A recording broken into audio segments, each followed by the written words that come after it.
Hello hello.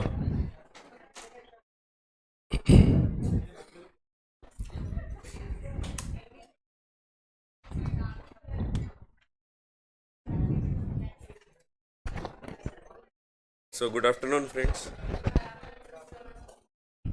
ऐसा है, हम लोग आज से पढ़ाई चालू करेंगे। सो कंपनी लॉ के ऊपर हमको चर्चा करना है। तो बेसिकली आपने बहुत सारी चीज़ें तो पढ़े हैं कंपनी के बारे में, जो बेसिक एकदम बेसिक लेवल की चीज़ है। सो कुछ चीज़ें शुरुआत की क्लास में रिवीजन करके होगी, फिर जैसे जैसे हम आगे बढ़ेंगे तो सब चीज़ नई होते जाएगी फिर। सो सबसे पहले कंपनी क्या है इसके बारे में हम चर्चा चालू करेंगे। तो जैसा कि आपको पता है कि कंपनी जो है ये एक और एसोसिएशन है जिसके नाम से आप बिजनेस कर सकते हैं। जैसे कि आप पार्टनरशिप बना सकते हैं, प्रोप्राइटरशिप चला सकते हैं, उसी प्रकार से कंपनी भी एक प्रकार का लीगल एसोसिएशन है जो एक सेपरेट लीगल एंटिटी बन जाता है। क्योंकि यहाँ पे बहुत सारे लोग होते हैं जो लोग इसको बनाते हैं, पैसा लगाते हैं। ये खूब सारे लोग होंगे, हजारों, लाखों, करोड़ों, करोड़ों भी हो सकते हैं। इन लोग पैसा लगाते हैं, ये लोग मेंबर्स कहलाते हैं। कई केस में इनको शेयर होल्डर्स भी बोलते हैं, क्योंकि इन लोग कैपिटल कंट्रीब्यूट करते हैं, इसीलिए इनको हम ओनर्स ऑफ द कैपिटल बोलते हैं, owners of share capital.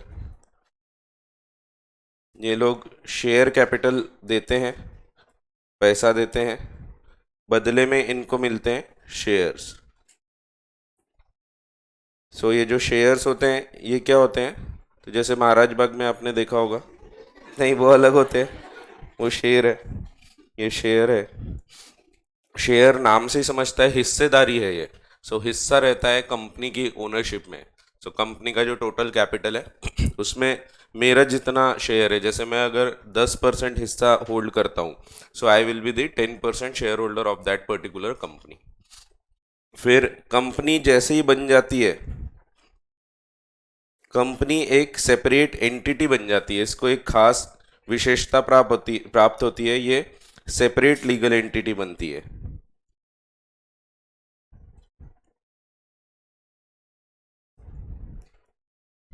Separate legal entity का मतलब है कि कंपनी जब बन गई, इनकॉर्पोरेट हो गई, तो कंपनी एक अलग व्यक्ति विशेष हो जाती है और उसको बनाने वाले और चलाने वाले लोग अलग होते हैं। जैसे कि इन लोगों ने कंपनी को बनाया, बना के इसका संचालन जो है ये किसी और को सौंप देते हैं, जिनको हम प्यार से बोलते हैं board of directors. Individually directors बोलते हैं और कलेक्टिवली इनको हम बोलते हैं बोर्ड ऑफ डायरेक्टर्स।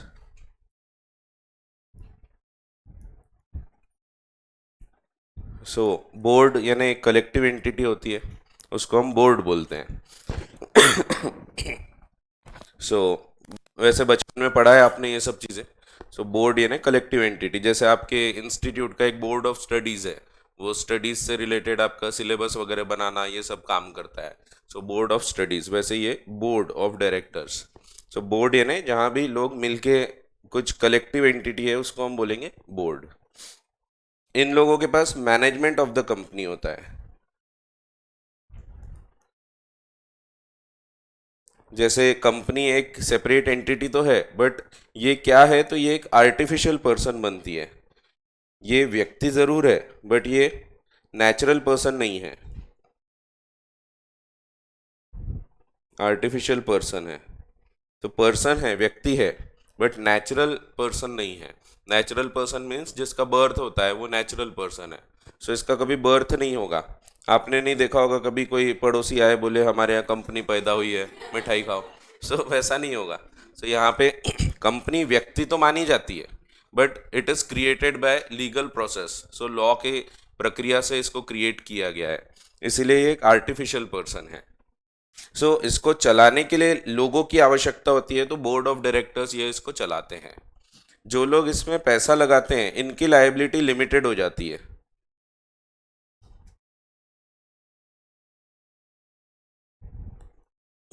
इनकी लाइबिलिटी लिमिटेड होती है up to the share capital held by them. जितना भी पैसा इन लोगों ने लगाने का एग्री किया है, शेयर्स होल्ड किए हैं, उतने तक मैक्सिमम इनकी लाइबिलिटी होती है।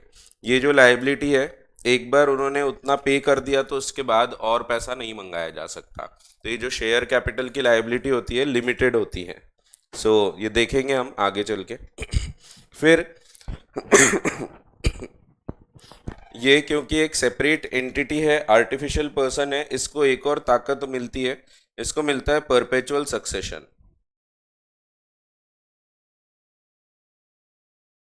दैट मीन्स कंपनी ये हमेशा चलते रहेगी, लोगों के आने जाने जीने मरने से इसका कोई लेना देना नहीं होता। लोग आएंगे जाएंगे जिएंगे मरेंगे तो भी इसको कोई फर्क नहीं पड़ेगा।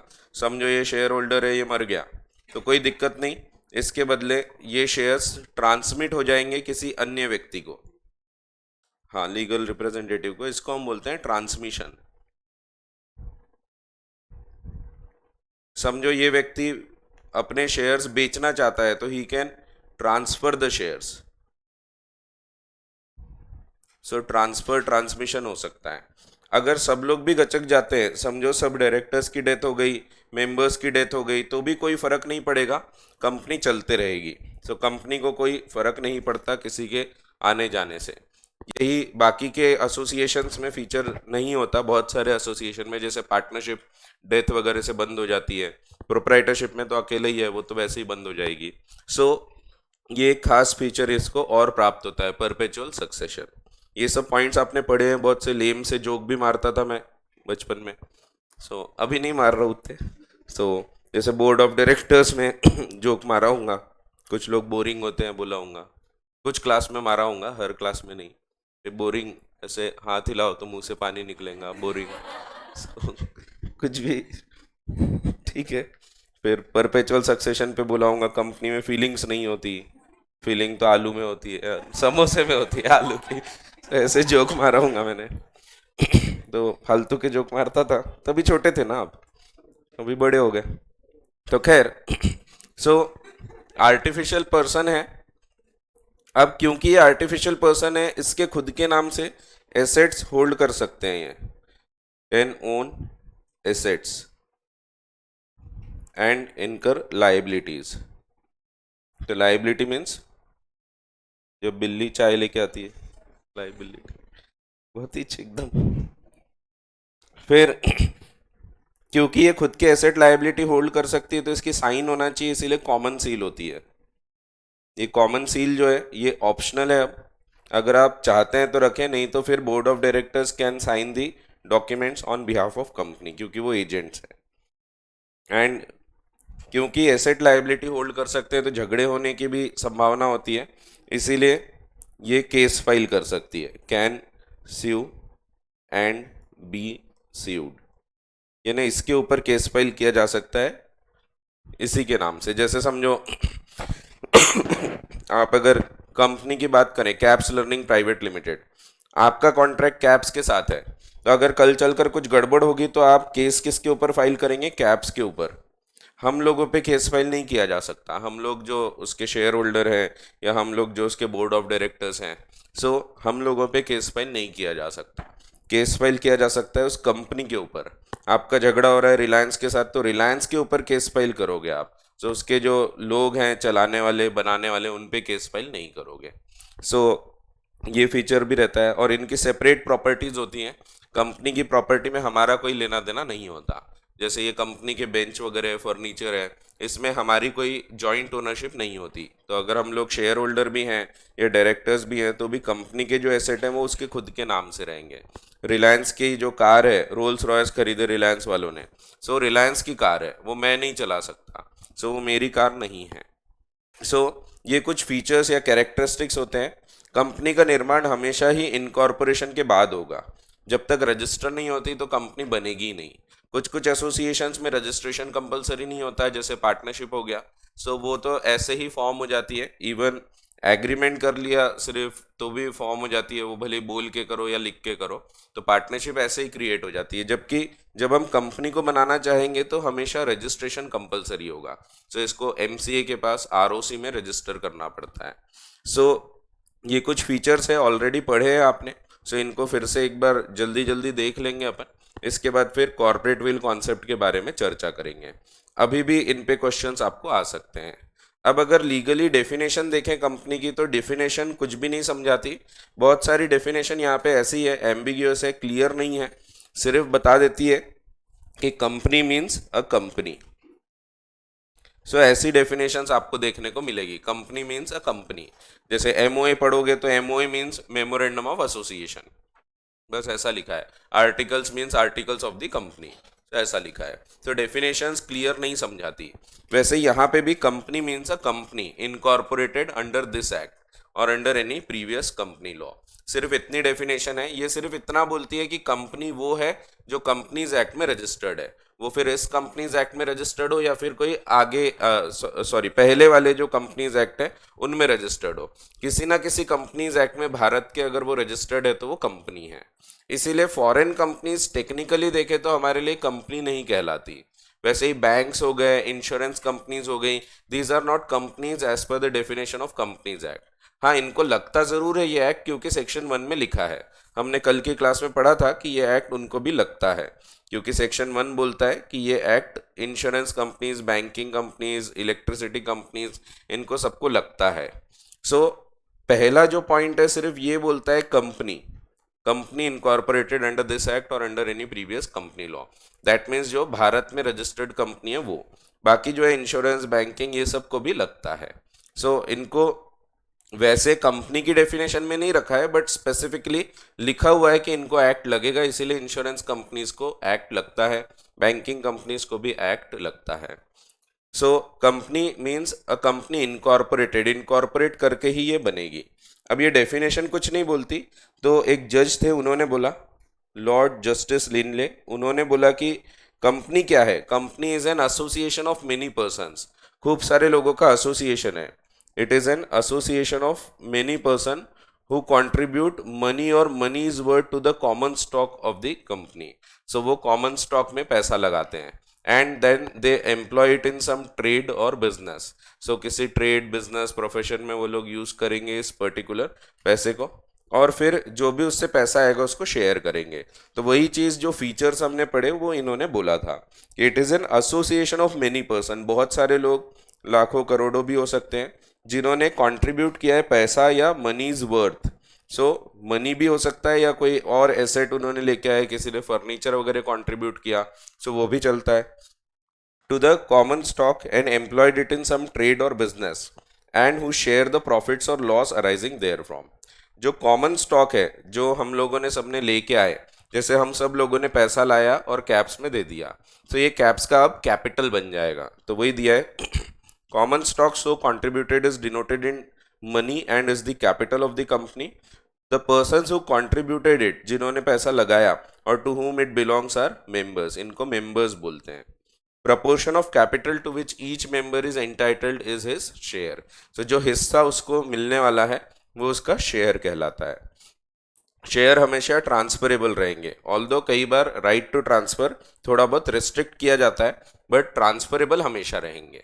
ठीक है, तो ये डेफिनेशन है, ये सब एग्जाम में नहीं पूछे जाएंगे, आपको एग्जाम के लिए ये रटने की जरूरत नहीं है। कंपनी भी एक प्रकार का बिजनेस ऑर्गेनाइजेशन है।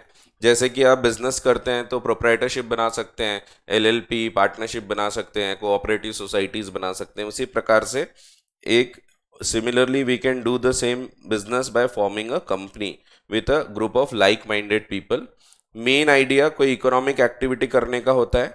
दो कभी कभी हम नॉट फॉर प्रॉफिट कंपनी भी बनाते हुए देखे जाएंगे, तो कभी कभी हम देखेंगे सेक्शन 8 में कंपनी बनती है जो प्रॉफिट के लिए नहीं होती, तो इट मे बी और may not be for profit. Objective can be achieved by doing that activity in any form, that is sole proprietorship, partnership, LLP. और इसीलिए हम बोल सकते हैं कि कंपनी बनाना ये अंत नहीं है। अंत जो है, एंड ऑब्जेक्टिव है, ये तो कोई बिजनेस करना, पैसा कमाना हो सकता है। सो कंपनी बनाना ये तो सिर्फ एक शुरुआत है। तो आपने अगर कंपनी बनाया तो it is just a means to an end. जैसे अगर हम कैप्स की बात करें तो हमारा मेन एम कंपनी बनाना नहीं था, हमारा मेन एम तो था टीचिंग की सर्विसेज वगैरह प्रोवाइड करना। सो हम ये सर्विस प्रोवाइड करने के लिए कंपनी बना रहे हैं, तो कंपनी एक जरिया है जिससे हम इस मेन एंड को प्राप्त कर सकते हैं। सो वही दिया हुआ है, So thus company provides an organizational framework and it is rightly said that company is a means to an end. And objective कोई बिजनेस प्रोफेशन पैसा कमाना ये सब हो सकता है एंड ये सिर्फ एक जरिया है, कंपनी एक जरिया है उस एंड ऑब्जेक्टिव को पाने के लिए. सो मैं बोलता हूँ कि वर्ड टू वर्ड नहीं पढ़ूंगा बट मैं आदत से मजबूर हूँ.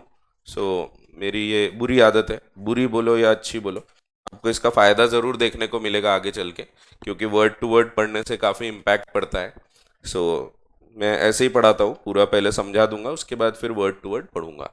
फिर भी ट्राई करते हैं जहाँ ना पढ़ना पड़े तो वहाँ पे हम स्किप करते हैं. अब कैरेक्टरिस्टिक्स ऑफ द कंपनी वही जो हमने देखा. So section 9 of the act बताता है कि क्या क्या कैरेक्टरिस्टिक्स प्राप्त होते हैं कंपनी को. सो जब कंपनी इनकॉर्पोरेट हो जाती है, डेट ऑफ इनकॉर्पोरेशन ये मेंशन्ड होगी कंपनी के सर्टिफिकेट ऑफ इनकॉर्पोरेशन पे.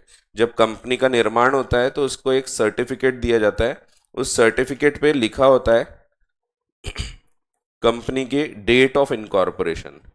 सो एक पेज 2.17 पे आपको कंपनी का सर्टिफिकेट ऑफ इनकॉर्पोरेशन दिया है एक. सो ये जो कंपनी है ये कब बनी है ये डेट इसमें लिखी होती है. So the company is incorporated on this 26th day of August 2015 under companies act 2013. So page number 2.17 पे दिखेगा आपको, ठीक है. और इसमें कहाँ रजिस्टर्ड है ये भी लिखा होता है, मुंबई, और आरओसी की साइन होती है, रजिस्ट्रार ऑफ कंपनीज की. सो ये जो डेट है ये डेट से कंपनी का बर्थ हो गया ऐसा हम बोल सकते हैं. सो कंपनी लीगली एक अलग एंटिटी बनती है इस तारीख से. सो ये तारीख इंपॉर्टेंट होती है क्योंकि उस दिन से ही कंपनी का अलग अस्तित्व आ जाता है.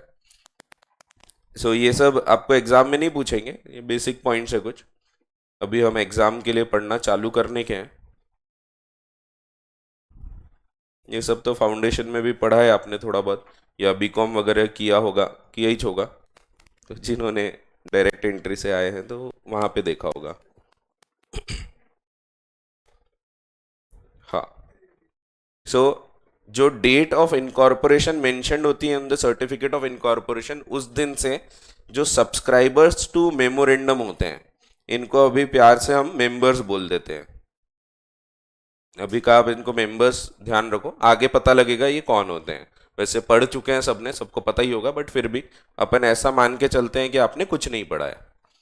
And all other persons as may from time to time become the members of the company. So जो डेट होती है, डेट ऑफ इनकॉर्पोरेशन, उस दिन से ये लोग मेंबर्स बनते हैं. एंड उस दिन से ही shall be a body corporate. तो उस दिन से एक बॉडी कॉर्पोरेट क्रिएट हो जाएगी. बॉडी कॉर्पोरेट मीन्स एक separate entity. So body corporate हर उस चीज को बोलते हैं जो एक अलग व्यक्ति विशेष बन जाता है, हर आर्टिफिशियल पर्सन को. तो उसका कुछ विशेषताएं होती है कि बॉडी कॉर्पोरेट हर वो चीज है जो कि एक सेपरेट एंटिटी है जिसका परपेचुअल सक्सेशन है, एंड कॉमन सील होती है. कॉमन सील अब ऑप्शनल है, जैसे LLP is also body corporate, so वो भी बॉडी कॉर्पोरेट में आएगी. LIC बॉडी कॉर्पोरेट में आती है, बैंक्स बॉडी कॉर्पोरेट्स हैं, ये सब सेपरेट एंटिटी है. ICAI एक बॉडी कॉर्पोरेट है, so institute of chartered accountants of India, वो भी एक सेपरेट एंटिटी है.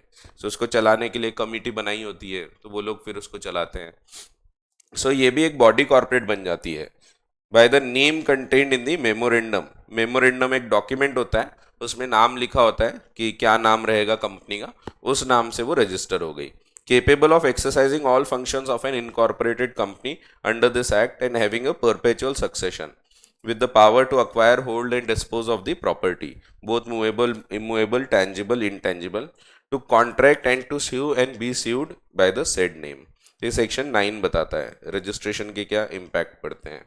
इसी से एक एक पॉइंट निकल के आता है.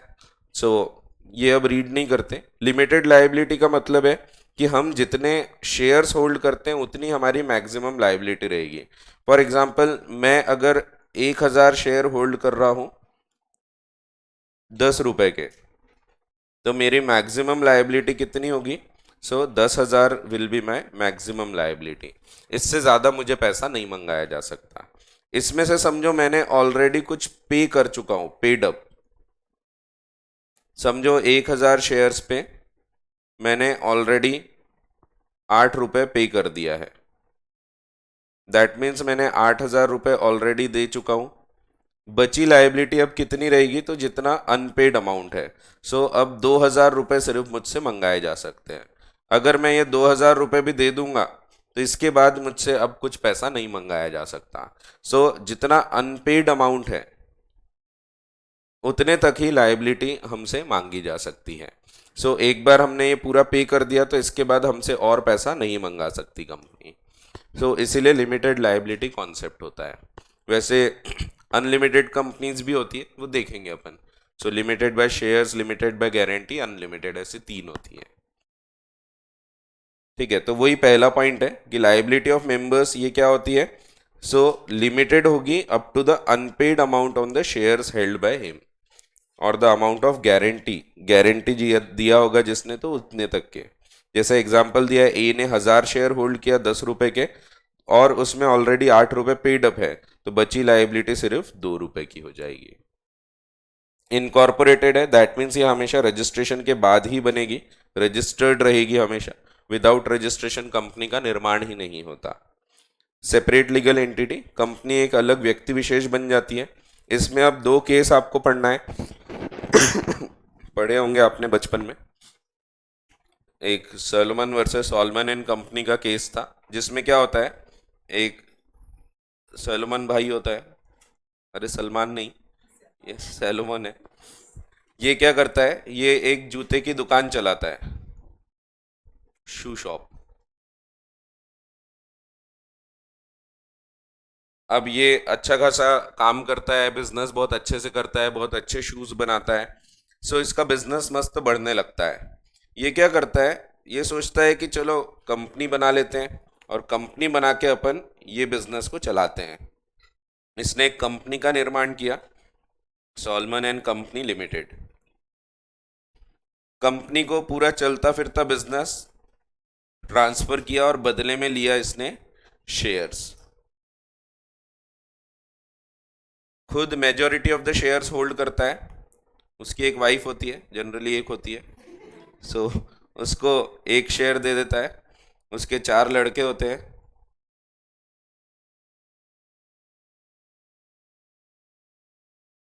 और एक लड़की होती है। ये सबको एक एक शेयर दे देता है। तो सबको एक एक शेयर होल्ड करा दिया, और खुद ने majority of the share hold किया। ये जो शेयर्स हैं, इसके बदले उसने बिजनेस पूरा ट्रांसफर कर चुका है कंपनी को, और साथ ही साथ कुछ डिबेंचर्स भी लेता है। डिबेंचर्स यानी क्या होते हैं, डिबेंचर्स यानी एक प्रकार की लोन सिक्योरिटीज होती है, जिसमें हमने समझो लोन दिया है और उसके बदले हमको डिबेंचर्स मिले हैं। सो शेयर्स तो ओनर का होता है, डिबेंचर्स जो होते हैं एक प्रकार का लोन होता है। सो ऐसा हो गया कि भाई कंपनी ने लोन लिया है और उसके बदले डिबेंचर होल्ड किया है इसने। सो डिबेंचर्स भी होल्ड करता है। अब बिजनेस वैसे ही चल रहा है जैसे चल रहा था पहले, भी जैसा चल रहा था वैसे ही चला रहा है अभी भी। इसके कुछ क्रेडिटर्स होते हैं। ये क्रेडिटर्स गुड्स बेचते हैं कंपनी को उधारी में। जैसे शूज़ बनाना है तो लेदर वगैरह हो गया, ये सब चीज़ें, रबर वगैरह हो गया, ये सब बेचते हैं। और यहाँ पे पैसा देना बचा होता है, मनी इज ड्यू, पेएबल होता है।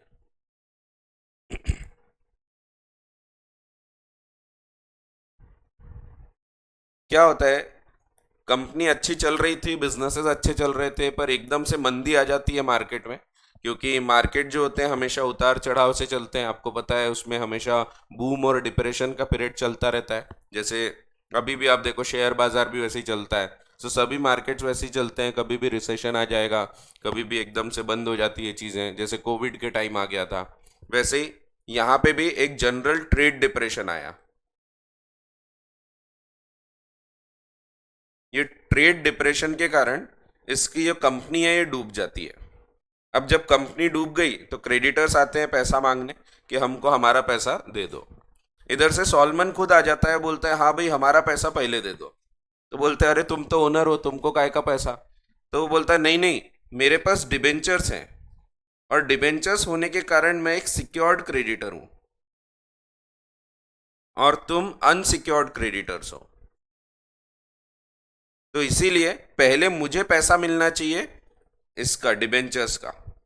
इसके बाद बचेगा तो फिर क्रेडिटर्स को मिलेगा, और अगर फिर और बचेगा तो फिर शेयर्स का पैसा वापस होगा इनको। लेकिन यहाँ दिक्कत ये थी कि पैसा बचा ही नहीं था। अगर पैसा दे दिए इसको तो इनको भी पूरा पैसा वापस नहीं मिला होता, इसीलिए ये लोग अड़ गए। ये लोग बोलते हैं कि नहीं, सॉलमन खुद का पैसा पहले नहीं निकाल सकता बिजनेस से, क्योंकि सॉलमन और ये बिजनेस तो एक ही है। लेकिन कोर्ट में जब केस गया कोर्ट ने बोला कि लीगल टर्म्स में Salomon is a separate person and the company is a separate person, and being a separate person he can also be a creditor of the company. क्योंकि वो अलग व्यक्ति है तो अलग व्यक्ति होने के नाते वो क्रेडिटर भी हो सकता है। और यहाँ अगर वो सिक्योर्ड क्रेडिटर है तो उसकी पहली प्रायोरिटी होगी, उसको पहले पैसा मिलेगा, फिर इनको पैसा मिलेगा, और अगर बचता है उसके बाद तो शेयर्स का पैसा वापस होगा। सो ये चीज Solomon versus Solomon and company के केस में बताई गई थी। बिल्कुल सिमिलर एक केस हुआ था जिसमें यही चीज बताई गई थी, ली वर्सेस ली एयर फार्मिंग का। इसमें एक मिस्टर ली होते हैं, ये एक मामूली आदमी होते हैं, ली, किसी के मामू होंगे तो मामू ली, ठीक है। इनकी एक जमीन होती है, ये जमीन में खेती बाड़ी करते हैं, किसान होते हैं ये, यहाँ खेती बाड़ी करते हैं, और जो भी पैसा ऐसा आता है उससे खुद की जीविका वगैरह कमाते हैं, जीविका यानी लाइवलीहुड। तो ये क्या करते हैं, इनका भी अच्छा खासा खेती बाड़ी चलती है, लेकिन तकलीफ होती है इनको कि लोग बहुत कम होते हैं। ये जिस एरिया में रहते हैं वहाँ पे पॉपुलेशन डेंसिटी बहुत कम होती है, इसलिए इनको खेत में काम करने को लेबर नहीं मिलता है। अब ये खुद प्लेन चलाना जानते हैं, प्लेन उड़ाना जानते हैं, तो ये क्या करते हैं, ये एक प्लेन खरीद लेते हैं, एक चार्टर्ड प्लेन छोटा सा ले लेते हैं गरीब आदमी, और इसमें स्प्रिंकलर लगा लेते हैं, और दवा वगैरह का छिड़काव करना होता है तो ये प्लेन से करते हैं। बाकी कुछ एम्प्लॉयज़ ज़रूर होते हैं इनके पास, 8-10 एम्प्लॉयज़ जो लोग काम में हेल्प करते हैं, ग्राउंड वर्क, तो 8-10 एम्प्लॉयज़ ज़रूर होते हैं, और साथ में प्लेन भी खरीद लेते हैं। प्लेन खरीदने के बाद इनका बिजनेस बहुत अच्छा चलने लग गया। इसके बाद ये सोचते हैं कि क्यों ना अब मैं इसको कंपनी में कन्वर्ट कर लूँ। अगेन ये एक अलग कंपनी बनाते हैं, ली एयर फार्मिंग लिमिटेड, खुद मेजॉरिटी ऑफ द शेयर्स रखते हैं, वाइफ को बुलाते हैं, उसकी वाइफ होती है, सो उसको एक शेयर दे देते हैं, बाकी के शेयर्स खुद रखते हैं। वैसे ही इन्होंने पूरा बिजनेस ट्रांसफर कर दिया, बदले में ले लिया शेयर्स। इसके बाद कॉन्ट्रैक्ट किया कंपनी के साथ कि मैं कंपनी का डायरेक्टर रहूंगा, प्लस मैं चीफ पायलट रहूंगा। सो मैं पायलट करके भी प्लेन वगैरह उड़ाऊंगा, उसकी सैलरी वगैरह मैं लूंगा। कंपनी बन जाती है, काम चलता है। कंपनी क्या करती है, एक इंश्योरेंस कंपनी से कॉन्ट्रैक्ट करती है कि हमारे कंपनी के जो एम्प्लॉयज हैं, अगर उनकी डेथ हो जाती है कुछ काम करते हुए बिजनेस वगैरह में, तो उनको कॉम्पेंसेट करने की जिम्मेदारी इंश्योरेंस कंपनी की रहेगी। सो वर्कमेंस इंश्योरेंस होता है, आपको पता ही होगा, ग्रुप इंश्योरेंस निकलता है, तो इसमें ये लोग प्रीमियम पे करते हैं और बदले में एम्प्लॉयज़ का इंश्योरेंस हो जाता है। इसमें एक एक एम्प्लॉय का नाम नहीं बताना पड़ता है, ग्रुप इंश्योरेंस होता है। सो ये इंश्योरेंस कर लिया इन्होंने। इसके बाद एक दिन क्या होता है, प्लेन उड़ाते हुए इनकी ली की ही डेथ हो जाती है। ली गचक जाते हैं, प्लेन में कुछ खराबी आती है, क्रैश हो जाता है और ली गचक गए। गचक गए मीन्स स्वर्ग सिधार गए। सो उनकी डेथ हो गई। अब उनकी वाइफ आती है, देखती है अब ली तो बचे नहीं, लेकिन उनको याद आता है पैसे तो मिलेंगे कंपनी से। अरे तो पैसा तो जरूरी है ना। सो पैसे तो मिलेंगे, तो वो कंपनी को बोलती है पैसे दो, क्योंकि मेरे हस्बैंड की डेथ हुई है काम करते हुए बिजनेस के लिए। और इंश्योरेंस कंपनी के पास जाती है कंपनी, इंश्योरेंस कंपनी से पैसा मांगते हैं। इंश्योरेंस कंपनी बोलती है कि भाई इंश्योरेंस तो एम्प्लॉयज का है, ली जो है ये एम्प्लॉय थोड़ी है, ये तो एम्प्लॉयर है, ये तो खुद ओनर है उस कंपनी का। सो यहाँ पे भी अगेन वही सेम झगड़ा हुआ। कंपनी का बोलना है ली और कंपनी दोनों एक है, इंश्योरेंस कंपनी का बोलना है दोनों एक है, जबकि कोर्ट ने फिर बोला कि नहीं, ली एक अलग व्यक्ति है and being a separate person he can also be the employ of the company. तो कंपनी का खुद एम्प्लॉय भी बन सकता है, जैसे यहाँ पे वो एम्प्लॉय है, डायरेक्टर भी है और पायलट भी है। सो एम्प्लॉय होने के नाते उसका भी इंश्योरेंस यहाँ पे कवर्ड रहेगा। तो ली इज अ सेपरेट पर्सन, ये अलग है कंपनी, और ये ली अलग है, दोनों अलग व्यक्ति हैं। भले ही वर्चुअली पूरे शेयर्स वही होल्ड कर रहा है, तो भी इससे कोई फर्क नहीं पड़ता, कंपनी की जो सेपरेट एंटिटी है वो हमेशा रहेगी ही। So except in certain cases जहाँ पे हम कॉर्पोरेट विल लिफ्ट करते हैं, बाकी हर जगह पे आपको दिखेगा कंपनी अलग है और उसको चलाने वाले और बनाने वाले लोग अलग हैं। सो ये सेम कॉन्सेप्ट है, Solomon versus Solomon and company का केस है। ये अरुण सलमान, एरोन सैलोमन, ये बूट मैन्युफैक्चरर होता है, इसने कंपनी बनाया सैलोमन एंड कंपनी लिमिटेड नाम से, जिसमें वो खुद शेयर होल्डर था, उसकी वाइफ थी, एक बेटी थी और 4 लड़के थे, जो कैरम खेलना घर पे ही खेल लिए। So, the business was transferred, अरे एग्जाम्पल है, transferred to the company, and in payment Solomon took 20,000 shares of £1 each, secured debentures worth rupees 10,000 pounds. One share was given to each of the members, बाकी लोगों को। Later on the company went into liquidation. Solomon ने secured creditor होने के नाते priority इन payment demand किया। Unsecured creditors object करते हैं कि कोई प्रायोरिटी नहीं मिलना चाहिए, बिकॉज उनका बोलना है Salomon and Salomon company was one and the same person and that the business really belong to Salomon. It was held by the House of Lords that Salomon as an individual was a quite different person from company and hence entitled to priority payment. ठीक है, तो अगर मैं company का member हूं तो भी मैं कंपनी का क्रेडिटर वगैरह भी हो सकता हूँ, डेटर, क्रेडिटर, एम्प्लॉय भी हो सकता हूँ। ठीक है, जैसे कैप्स है तो मैं कैप्स का एम्प्लॉय भी हो सकता हूँ। सो दो टाइप के डायरेक्टर्स होते हैं, एक जो एम्प्लॉय होते हैं, एक जो एम्प्लॉय नहीं होते। तो हम लोग एज एम्प्लॉय नहीं है वैसे, सो कुछ एम्प्लॉयज करके भी होते हैं, कुछ कुछ डायरेक्टर्स ऐसे होते हैं जो एग्जीक्यूटिव डायरेक्टर्स है, होल टाइम डायरेक्टर्स है। सो वो लोग क्या करते हैं, वो लोग सैलरी लेते हैं कंपनी से। हम लोग सैलरी नहीं लेते, हम गरीब लोग क्या सैलरी लेंगे, तो हम लोग सैलरी नहीं लेते कैब से। सो सैलरी लेने में तकलीफ होती है क्योंकि सैलरी में कोई डिडक्शंस नहीं मिलते, तो आपको जो भी पैसे रहेंगे सीधा सीधा टैक्स भरना पड़ेगा।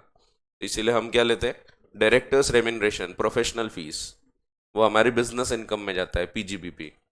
तो फिर उससे हम लोग को जो भी आने जाने का खर्चा होता है, पेट्रोल का खर्चा, फिर इंटरनेट, मोबाइल, ये सब खर्चे, ये सब क्लेम कर लेते हैं अपन। लीगल तरीका है, इलीगल थोड़ी है, लीगल तरीका है। कॉन्ट्रैक्ट का थोड़ा सा आप चेंज कर दो टर्म्स, थोड़ा सा उसका प्रकार बदल दो, तो फिर पूरा कॉन्ट्रैक्ट बदल जाता है, उससे बहुत फायदा होता है, बहुत फर्क पड़ता है।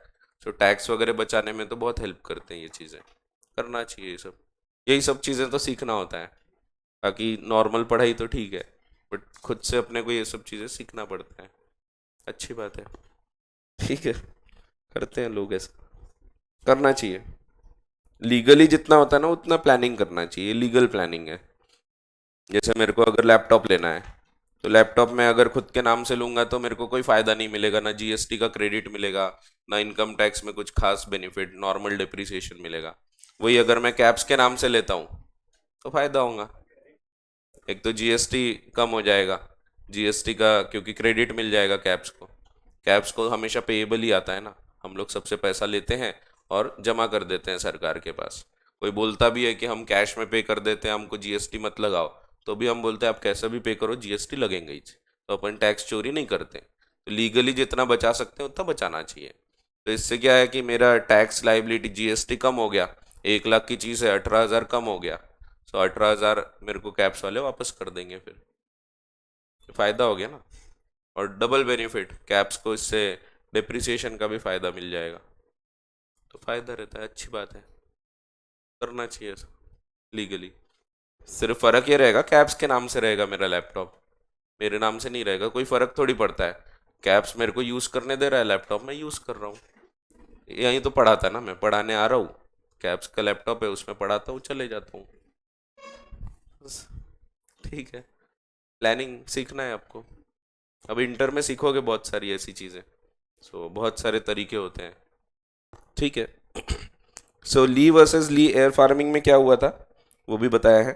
सो ली एक क्वालिफाइड पायलट है जिसने लगभग पूरे शेयर्स होल्ड किया था एक छोड़ के, और आर्टिकल्स के द्वारा ये कंपनी का डायरेक्टर और चीफ पायलट अपॉइंट हो जाता है। Life of the employees of the company was secured by the insurer, insurer ने इंश्योरेंस कराया था, कर लिया था। ली डाइड, आखिर में गचकता लीच है। सो ली died while piloting the company's aircraft and his widow claimed compensation for his death in the course of employment। Insurers का बोलना था कि कोई कॉम्पेंसेशन नहीं देना पड़ना चाहिए क्योंकि दोनों एक ही तो चीज़ है, ली और ली एयर फार्मिंग एक ही व्यक्ति हैं। लेकिन कोर्ट ने बोला नहीं, there was a valid contract of service between Lee and the company, और इसीलिए ली एक एम्प्लॉय है। Lee was a separate person from the company and so the compensation was due to the widow. Magic of corporate personality enabled Lee to be master and servant at the same time. So Mrs. Lee's contention was upheld. So simple सा case है, already पढ़ा हुआ है foundation में, फिर भी अगर कुछ छूट गया होगा तो अब अपन रिवाइज कर रहे हैं, समझ लो। रिवाइज क्या, पूरे ही पढ़ रहे हैं, तो फिर भी थोड़ा स्पीड में पढ़ रहे हैं। चलो खैर, परपेचुअल सक्सेशन आपको पता है, इसको कोई फर्क नहीं पड़ता। इस पे भी क्वेश्चन आ सकता है कि एक कंपनी है, वो कंपनी में 4 डायरेक्टर्स हैं, वही 4 मेंबर्स हैं। सो 4 ही लोग डायरेक्टर है, 4 ही मेंबर्स है। ये लोग कहीं जा रहे थे मुंबई से गोवा कोई बिजनेस पर्पस के लिए, और एक्सीडेंट हो जाता है, सब गचक जाते हैं, तो क्या कंपनी भी गचक गई? तो आंसर इज नो, कंपनी चलते रहती है। सो इस पे क्वेश्चन आते हैं, फाउंडेशन में भी आते हैं, इंटर में भी आते हैं। सो परपेचुअल सक्सेशन का मतलब है कि कंपनी ये चलते रहती है और इसको बंद किया जा सकता है only as per law. Company being a separate person is not affected by the death, insolvency, lunacy of any और all of its members. In case of death और इंसॉल्वेंसी ऑफ मेंबर, उसके शेयर्स ऑटोमेटिकली ट्रांसमिट हो जाते हैं to his nominee और legal representative या official receiver और assignee. अगर सब मेंबर्स भी चले जाएंगे तो भी कंपनी बच जाती है। मेंबर्स में come and go but company goes on for ever. ऐसा है simple. Separation of ownership and management, आपने देखा कंपनी में ओनर्स कोई और हैं और मैनेजमेंट किसी और के हाथ में होता है। So ownership is with the members and directors के पास मैनेजमेंट होता है। सो वही दिया है, share holders who are the owners of the share capital of the company and who bear the risk do not actually manage it. Company is manage by the board of directors who are elected by the share holders. Separate property, अलग property होती है इनकी। यहाँ पे भी बचपन में आपने एक केस और पढ़ा होगा, याद होगा, एक मकौड़ा होता है, उसके कंपनी होती है, कंपनी बनाता है और कंपनी के टिम्बर को, टिम्बर यानी एक ऐप होता है जिसमें आप राइट लेफ्ट, नहीं वो अलग है, वो टिंडर है, वो ची होता है। सो ये टिम्बर है, सो ये टिम्बर को इंश्योर कराता है लेकिन खुद के नाम से। तो कोर्ट ने बोला कि कंपनी का टिम्बर है तो तुम्हारे नाम से इंश्योरेंस वैलिड नहीं होगा, ठीक है, तो यहाँ काम का नहीं है इसलिए दिया नहीं है केस। कॉमन सील अब ऑप्शनल है, आप चाहें तो रख सकते हैं, अगर नहीं रखते हैं कोई दिक्कत नहीं। 2015 में अमेंडमेंट किया था, उसमें इसको ऑप्शनल बनाया था। इसके पहले जब 2013 में बना था ये एक्ट, सो इन्होंने कॉमन सील को कंपलसरी रखा था। फिर बाद में इनको लगा कि ज़्यादा स्ट्रिक्ट हो गया है कंपनी लॉ, और इसीलिए इन्होंने बहुत सारे ऐसे अमेंडमेंट्स किए जिससे थोड़ा लीनियंसी लेके आए थे इन्होंने। सो अगर कॉमन सील नहीं है तो आर्टिकल्स के हिसाब से साइन करना पड़ता है। आर्टिकल्स में लिखा होगा, टेबल एफ आर्टिकल्स का एक फॉर्मेट है, उसमें लिखा है कि 2 डायरेक्टर्स ने साइन करना चाहिए या फिर एक डायरेक्टर और एक कंपनी सेक्रेटरी, अगर आपके पास कंपनी सेक्रेटरी है तो। फिर कंपनी खुद केस फाइल कर सकती है एंड कंपनी पे भी केस फाइल किया जा सकता है, और शेयर्स हमेशा ट्रांसफरेबल रहेंगे। ट्रांसफरेबल रहेंगे, भले ही कभी कभी रिस्ट्रिक्टेड हो सकते हैं बट ट्रांसफर हमेशा किया ही जा सकता है। तो आप ट्रांसफर रोक नहीं सकते, इट इज नॉट प्रोहिबिटेड। देखेंगे इसके बारे में भी थोड़ा। सो ये कुछ फीचर्स है कंपनी के, इनमें आपको मेजर क्वेश्चन जो हैं वो एक तो सेपरेट लीगल एंटिटी वाले कॉन्सेप्ट पे आ सकते हैं, वैसे फाउंडेशन में आ चुके होते हैं, परपेचुअल सक्सेशन पे आ सकते हैं, बाकी इस पे ऐसा मेजर कोई क्वेश्चन नहीं बनते। तो 2 पॉइंट पे क्वेश्चन बनते हैं। फिर lifting of corporate wheel. So wheel का क्या मतलब है? सो हाँ, घूंघट, व्हील यानी घूंघट, सो घूंघट बुरखा, सो वो व्हील कहलाता है। सो कॉन्सेप्ट ये है कि कंपनी को बनाने वाले और चलाने वाले जो लोग हैं, जो इसके मेंबर्स हैं, डायरेक्टर्स हैं, ये लोग जब कंपनी का निर्माण कर लेते हैं, इसके बाद कंपनी एक सेपरेट एंटिटी बन जाती है। तो अगर आप थर्ड पार्टी से कोई कॉन्ट्रैक्ट कर रहे हैं, तो ये कॉन्ट्रैक्ट से बाइंड कौन हो रहा है? सो इससे कंपनी बाइंड होती है इस व्यक्ति के प्रति। दैट मीन्स ये लोग बाइंड नहीं होते। तो अगर हम देखें तो there is a fictional veil, एक घूंघट है, एक बुरखा है। इन लोगों ने कंपनी बना तो ली है, बट जब कॉन्ट्रैक्ट हो रहा है तो इस कंपनी से कॉन्ट्रैक्ट हो रहा है, इस बुरखे से कॉन्ट्रैक्ट हो रहा है। ये अलग है कल चलकर। हाँ, एक्चुअल में वैसे ही है। सो ये घूंघट है, इसके पीछे ये लोग हैं, लेकिन ये कॉन्ट्रैक्ट किसके साथ हो रहा है? इसके साथ। इससे अगर कोई भी झगड़ा होगा तो ये व्यक्ति कल चलकर केस फाइल करेगा कंपनी पे, और कंपनी केस फाइल करेगी इस व्यक्ति के ऊपर। ये आपका जनरल रूल है। इसी को हम सेपरेट एंटिटी कॉन्सेप्ट भी बोलते हैं। तो कॉर्पोरेट विल कॉन्सेप्ट अलग नहीं है, ये सेपरेट लीगल एंटिटी कॉन्सेप्ट ही है, सिर्फ नाम अलग है। सेपरेट लीगल एंटिटी कॉन्सेप्ट बोलो या कॉर्पोरेट विल कॉन्सेप्ट बोलो, दोनों एक ही है। There is a fictional veil between the company and its members. ऐसा मान लिया जाता है कि एक व्हील है फिक्शनल। जब कोई कॉन्ट्रैक्ट कर रहा है तो वो इनसे कॉन्ट्रैक्ट कर रहा है, ना कि इनसे। इसीलिए इन लोग प्रोटेक्ट हो जाते हैं by the concept of corporate wheel या सेपरेट लीगल एंटिटी। वही दिया है, ज्यूरिस्टिक पॉइंट ऑफ व्यू से कंपनी अलग है from its members. Company is a legal person different from its members. इसी प्रिंसिपल को, सेपरेट लीगल एंटिटी को ही हम व्हील ऑफ इनकॉर्पोरेशन भी बोल सकते हैं। इफेक्ट यह है कि एक फिक्शनल व्हील है between the company and its members. Lifting the wheel का अब क्या मतलब है? कभी कभी क्या होगा, जानबूझकर हम कंपनी बना रहे हैं, कंपनी बना के कॉन्ट्रैक्ट कर रहे हैं और फ्रॉड कर रहे हैं जानबूझकर। सॉल्मन के केस में जानबूझ के नहीं हो रहा था कुछ, वो तो गलती से डूब गई कंपनी। लेकिन समझो मैंने कैब्स बनाया, मैंने आप सबसे पैसा लिया, बाद में कोई कोचिंग वगैरह नहीं, कुछ नहीं, हम लोग गायब हो गए। अब हमने कंपनी क्यों बनाया? फ्रॉड करने के लिए। इन एग्जांपल्स का वास्तविकता से संबंध नहीं है। ये सिर्फ आपको कॉन्सेप्ट समझाने को दिए जा रहे हैं। अब यहां सोच के देखो, कल चलकर मैं हाथ खड़े कर दूंगा, मैं बोलूंगा कंपनी से कॉन्ट्रैक्ट है, कंपनी से क्लेम करो, तो ये तो गलत हो जाएगा आपके साथ। तो इसीलिए यहां पे फिर कॉर्पोरेट विल लिफ्ट की जाती है। जब हम लोग जानबूझ के फ्रॉड करना चाह रहे हैं, गड़बड़ करना चाह रहे हैं, हम इसका गलत इस्तेमाल करना चाह रहे हैं, कंपनी बना के हम बचना चाहते हैं, इसीलिए हमने कंपनी का निर्माण किया। तो यहां पे ये व्यक्ति बोल सकता है कि भाई यहाँ कंपनी नहीं, मुझे इनसे रिकवरी करा के दो। ऐसे केसेस में हम बोलेंगे कि कॉर्पोरेट व्हील को लिफ्ट किया गया है, यानी वो घूंघट को हटाया जाएगा, उसके पीछे जो लोग हैं उनको पकड़ा जाएगा और उनको लायबल ठहराया जाएगा। इसलिए हम उसको बोलते हैं लिफ्टिंग द कॉर्पोरेट व्हील। पहले कॉन्सेप्ट क्या है? जनरल कॉन्सेप्ट है, there is a veil between company and the members. लेकिन जब हम ये व्हील का गलत फायदा उठा रहे हैं, हम इसके आड़ में छुप के गलत काम कर रहे हैं, यानी वैसा नहीं, यानी फ्रॉड कर रहे हैं, ऐसे केस में फिर ये घूंघट को डिसरिगार्ड किया जाएगा और उसके पीछे जो लोग हैं उनको पकड़ेंगे और उनको लायबल ठहराएंगे। इसी कॉन्सेप्ट को हम बोलते हैं लिफ्टिंग द कॉर्पोरेट व्हील, या इसको हम दूसरे शब्दों में बोले तो डिसरिगार्डिंग या इग्नोरिंग द सेपरेट एंटिटी। हम अलग नहीं मानेंगे, यहां कंपनी और उसके मेंबर्स को एक ही माना जाएगा। इसको हम बोलते हैं lifting of wheel. Means looking behind the company as a legal person, that is disregarding the corporate entity and paying regard instead to the realities behind the legal form. Courts corporate personality को ignore करते हैं and directly members या directors को फिर liable ठहराते हैं। ऐसा जब होगा तो हम बोलेंगे कॉर्पोरेट विल लिफ्ट की गई है। ऐसा हमेशा नहीं होता, हमेशा जो जनरल रूल है वो लगता है। जैसे हमने देखा कि सॉल्मन के केस में भी कॉर्पोरेट विल लिफ्ट नहीं हुई थी, क्योंकि सॉल्मन के केस में ये कोई फ्रॉड करने के लिए थोड़ी काम कर रहा था, ये तो गलती से डूब गई कंपनी जनरल ट्रेड डिप्रेशन के कारण। यहाँ पे इसकी कोई गलती नहीं थी, ये तो अपने आप कंपनी डूब गई, वो तो नॉर्मल बेचारा बिजनेस कर रहा था।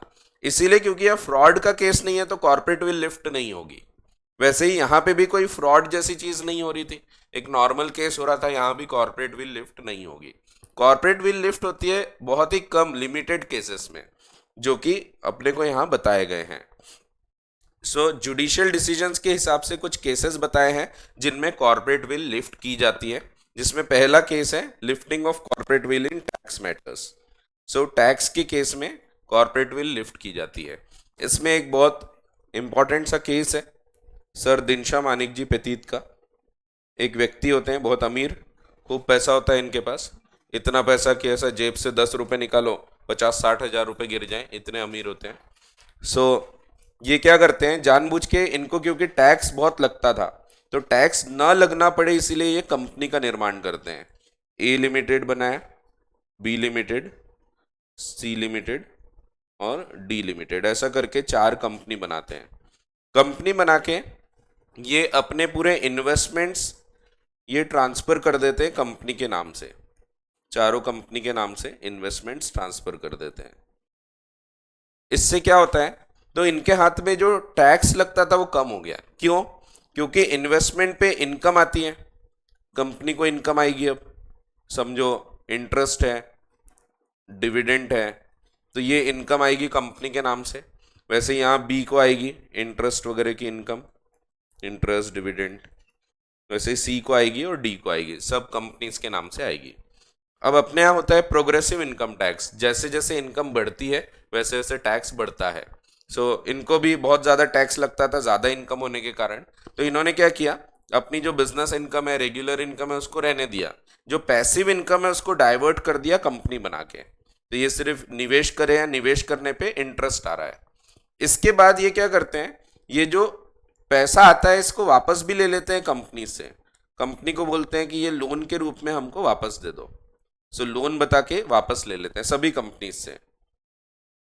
ये लोन कभी ये रीपे भी नहीं करते, लोन ले लिया उन्होंने वापस और रीपे भी कभी नहीं किया। जब इनका इनकम टैक्स का रिटर्न फाइल होता है तो इनकम टैक्स ऑफिसर के ध्यान में आता है कि इस साल तो इनका टैक्स बहुत कम आया है, पिछले साल इन्होंने बहुत टैक्स भरा था, इस साल कैसे क्या टैक्स इतना कम हो गया, जबकि इस साल बिजनेस भी बहुत अच्छा ग्रो हुआ है। तो फिर जब पता लगता है तो देखा जाता है कि ये इंटरेस्ट और डिविडेंड की इनकम इनके बैलेंस शीट में, प्रॉफिट एंड लॉस अकाउंट में अब नहीं दिख रही है। सो इंटरेस्ट और डिविडेंड की इनकम ये नहीं दिख रही है। जब इनकम टैक्स ऑफिसर पता करता है तो उसको पता लगता है कि ये इन्वेस्टमेंट इन्होंने ट्रांसफर कर दिए हैं 4 कंपनी के नाम से, और इससे जो इनकम आती थी वो इनकम अब कंपनी के नाम से आ रही। बट बाद में ये भी पता लगा कि ये पूरा पैसा यूज तो यही कर रहे हैं, लोन करके ले लेते हैं और वो वापस भी नहीं किए। It was only pretended as loan, सिर्फ दर्शाया गया था लोन है, लेकिन वो एक्चुअली पूरा पैसा लेते जा रहे थे, रखते जा रहे थे। यहाँ पे उन्होंने क्या किया, इनकम टैक्स ऑफिसर ने क्या किया, इन कंपनीज की कॉर्पोरेट विल को लिफ्ट किया, चारों कंपनीज की कॉर्पोरेट विल लिफ्ट किया और चारों कंपनी को सेपरेट नहीं माना। ये जितनी भी इनकम आई, ये इनकम को फिर से ऐड किया गया in the hands of sir Dinshaw Manik जी पेतीत, इनके हाथ में जोड़ा गया, और जो एडिशनल बढ़ी हुई इनकम थी उस पर फिर इनको टैक्स देने बोला गया। क्योंकि यहाँ कंपनी बनाने का मकसद क्या है, चारों कंपनी बनाने का मेन मकसद है सिर्फ टैक्स लायबिलिटी को कम करना। ये कंपनीज और कोई बिजनेस नहीं कर रही, कुछ काम नहीं कर रही, सिर्फ ये इन्वेस्टमेंट्स होल्ड कर रही हैं जो इनको ट्रांसफर किया है इस व्यक्ति ने, ओनर ने। सो ये पहला केस है सर दिनशा मानिक जी पेतीत का, जिसमें company was form to evade the taxes, tax evasion के लिए कंपनी का निर्माण किया गया था। तो यहाँ पे कॉर्पोरेट विल लिफ्ट की गई, इसको अलग नहीं माना गया, उसकी विल लिफ्ट की गई, जितनी इनकम इसकी थी वो सब वापस जोड़ी गई। लीगली इसकी इनकम अलग होती है, इसकी अलग होती है, बट यहाँ पे वैसा नहीं माना गया। सो इसी को हम बोलते हैं लिफ्टिंग ऑफ कॉर्पोरेट विल और डिसरिगार्डिंग द कॉर्पोरेट पर्सनैलिटी। तो ये पहला केस है सर दिनशा मानिक जी पेतीत का, जब हम टैक्स इवेजन के लिए कंपनी का निर्माण करते हैं। सो बॉम्बे हाई कोर्ट का केस है, सेम केस हुआ था CIT versus Shri Meenakshi mills का। सो ये सुप्रीम कोर्ट का केस है। सो इस पे क्वेश्चन आता है, फाउंडेशन में भी आता था, यहाँ भी आता है। मिस्टर डी है, इन्होंने 4 प्राइवेट कंपनीज बना लिए और अपने इन्वेस्टमेंट्स को ट्रांसफर कर दिया। डी ने लोन्स लिया, प्रिटेंड किया कि लोन है, pretended loans from companies which he never repaid, और वापस भी नहीं किया कभी। In a legal proceeding, the corporate wheels of all the companies were lifted and the incomes of the company were treated as if they were of D. और same decision फिर CIT versus Shri Meenakshi mills में भी हुआ। सो ये पहला case है जो important है एग्जाम के लिए, ध्यान रखना है आपको। दूसरा तो बहुत आसान है, जब हम कोई कॉन्ट्रेक्चुअल ऑब्लिगेशन या कोई और लीगल ऑब्लिगेशन इवेड करना चाहते हैं। इसमें जोन्स वर्सेस लिपमैन का केस है। इसमें एक व्यक्ति होता है, ये दूसरे के साथ कॉन्ट्रैक्ट करता है मकान बेचने का। मान लो मिस्टर ए है, ये बी को मकान बेचना चाहता है और बी इसको पैसा पे करेगा। पहले तो कॉन्ट्रैक्ट कर लिया, बाद में ए का मन बदल जाता है, वो नहीं चाहता है मकान बेचा जाए, इसीलिए वो क्या करता है, अगर वो अब मना करेगा तो it will amount to breach of contract. इसीलिए वो क्या करता है, इसको इम्पॉसिबल दिखाने के लिए एक कंपनी का निर्माण करता है और ये कंपनी को ये हाउस बेच देता है, हाउस ट्रांसफर कर देता है। बाद में जब बी बोलता है अरे वो मकान की चाबी दे दो, मैं मकान खरीदने आया हूँ, कॉन्ट्रैक्ट पहले कर लिया था, जब परफॉर्मेंस की बात आती है तब ए बोलता है कि यार मकान तो मेरे नाम से है ही नहीं, अब मेरे नाम से नहीं है तो मैं उसको बेच नहीं सकता और ये इम्पॉसिबल है। तो बी पूछता है मकान किसके नाम से है, तो बताया जाता है कि कंपनी के नाम से है। अब कंपनी के डॉक्यूमेंट्स जो होते हैं ना, ये पब्लिक डॉक्यूमेंट्स होते हैं, कोई भी व्यक्ति इनको देख सकता है। सो बी पता करता है कि ये कंपनी किसने बनाई है, क्या है इसमें, तो पता लगता है कि ये कंपनी का कोई बिजनेस नहीं है, ये कंपनी ए ने खुद बनाया है और इसमें सिर्फ ये हाउस प्रॉपर्टी एक होल्ड करके बैठे हुए हैं, बाकी और कोई इसकी बिजनेस इनकम नहीं, कुछ नहीं है। यहाँ पे भी बी ने फिर एक्शन लिया और बी बोलता है, दोनों के ऊपर केस फाइल करता है। बी बोलता है कि ये मकान मुझे बिकवा के दो जबरदस्ती, स्पेसिफिक परफॉर्मेंस ऑफ कॉन्ट्रैक्ट के वो क्लेम करता है। कोर्ट बोलता है कि यस, यहाँ पे कंपनी को बनाने का मकसद क्या है, only to avoid this obligation, ये जो कॉन्ट्रेक्चुअल ऑब्लिगेशन है ये तुम नहीं पूरा करना चाहते, इसीलिए तुमने कंपनी का निर्माण किया। अगेन कंपनी को यहाँ पे सेपरेट नहीं माना जाता और कंपनी की जो प्रॉपर्टी है वो एक ही मान के इसको जबरदस्ती पूरा करने बोला जाता है। तो यहाँ पे स्पेसिफिक परफॉर्मेंस ऑफ कॉन्ट्रैक्ट का ऑर्डर पास किया गया था। सो ये एक और केस है, इस पे मेजर क्वेश्चंस वैसे नहीं आते, आपको सबसे ज़्यादा तो इस पे ही आएंगे, दिनशा मानिक जी पे, तीत वाले पे। सो ये भी लेकिन एक सिंपल सा केस है। फिर एक और case, lifting corporate will for determining the enemy character of the company. Company दोस्त है या दुश्मन है, इसके ऊपर ये केस हुआ था। एक कंपनी होती है ए लिमिटेड और दूसरी होती है बी लिमिटेड, दोनों कंपनी का निर्माण होता है इंग्लैंड में, लंदन में रजिस्टर्ड होती है, यहां पे दोनों रजिस्टर्ड है। टेक्निकली एज पर डेफिनेशन एक कंपनी जहां रजिस्टर्ड होती है वहां की कंपनी मानी जाती है, तो ये कंपनी क्योंकि इंग्लैंड में रजिस्टर्ड है तो दोनों इंग्लैंड की कंपनी मानी जाती है। इसमें क्या होता है, बी लिमिटेड ए लिमिटेड को कुछ गुड्स सेल करती है और इसका पैसा देना बाकी होता है। अब बी लिमिटेड ये रजिस्टर्ड तो इंग्लैंड में होती है, लेकिन इसके जो मेजॉरिटी ऑफ शेयर होल्डर्स और डायरेक्टर्स होते हैं ये जर्मनी के होते हैं, जर्मन होते हैं ये। जर्मन एक मेटल है, इसका गंज होता है, नहीं वो अलग है। सो जर्मनी के लोग होते हैं ये। अब जब इन लोग कॉन्ट्रैक्ट करते हैं तब तो कोई दिक्कत नहीं होती, बट जब ये पैसे देने की बात आती है तब क्या होता है, जर्मनी और इंग्लैंड में झगड़ा चालू हो जाता है। वर्ल्ड वॉर वन के टाइम की बात है। सो दोनों के बीच झगड़ा चालू हो जाता है, यहाँ वॉर चालू हो गई। वॉर चालू हो गई तो ए लिमिटेड क्या बोलती है बी लिमिटेड को कि हम तुमको ये पैसा नहीं वापस करेंगे अभी। क्यों? क्योंकि वॉर के टाइम पे एनिमी के साथ ट्रेड नहीं कर सकते हैं, सो ये इलीगल होता है। सो पता होगा आपको, फाउंडेशन में कॉन्ट्रैक्ट में पढ़ा था आपने, ट्रेडिंग विद एनिमी जो होता है ये सिर्फ पीस टाइम पे हो सकता है, अगर जंग छिड़ गई तो ये कॉन्ट्रैक्ट्स रुक जाते हैं। तो यहाँ पे भी ये पैसा लेना था बी लिमिटेड को, बट ए लिमिटेड अब पैसा देने से मना करता है ये बोल के कि भैया अब हम तुमको पैसा देंगे तो तुम तो हमारे दुश्मन हो, तो दुश्मन के साथ ट्रेडिंग हो जाएगी, तो इसीलिए वो पैसा देने से मना करते हैं। बी लिमिटेड बोलती है टेक्निकली हम तो इंग्लैंड में रजिस्टर्ड है, तो हम तो इंग्लैंड की कंपनी होना चाहिए। जैसे एप्पल इंडिया प्राइवेट लिमिटेड अगर भारत में रजिस्टर्ड है तो ये भारतीय कंपनी है, लीगली देखे तो वो भारत की कंपनी हो गई, भारत में रजिस्टर्ड है। डेफिनेशन क्या बोलती है आपकी? Company means a company incorporated under this act और under any previous company law. तो अगर एप्पल इनकॉर्पोरेशन ने एप्पल इंडिया प्राइवेट लिमिटेड बनाया, वो भारत में रजिस्टर किया है, भारत के कंपनीज एक्ट में तो ये भारतीय कंपनी है। Apple India private limited is not a foreign company. ठीक है, वैसे यहाँ पे बी लिमिटेड का बोलना था, हम तो यही की कंपनी, इंग्लैंड की कंपनी है, क्योंकि हम यहाँ पे ही रजिस्टर्ड है। लेकिन जब कोर्ट में केस गया, कोर्ट ने बोला कि वैसे तो बिल्कुल सही है कि आप इंग्लैंड की कंपनी हो, लेकिन जब हमको डिसाइड करना है कि क्या ये कंपनी दोस्त है या दुश्मन, तो हम उसको बनाने वाले और चलाने वाले लोगों को देखेंगे। ये कंपनी को अगर बनाने वाले और चलाने वाले लोग ये एनिमी है, ये कंपनी भी एनिमी कंपनी मानी जाएगी। इसमें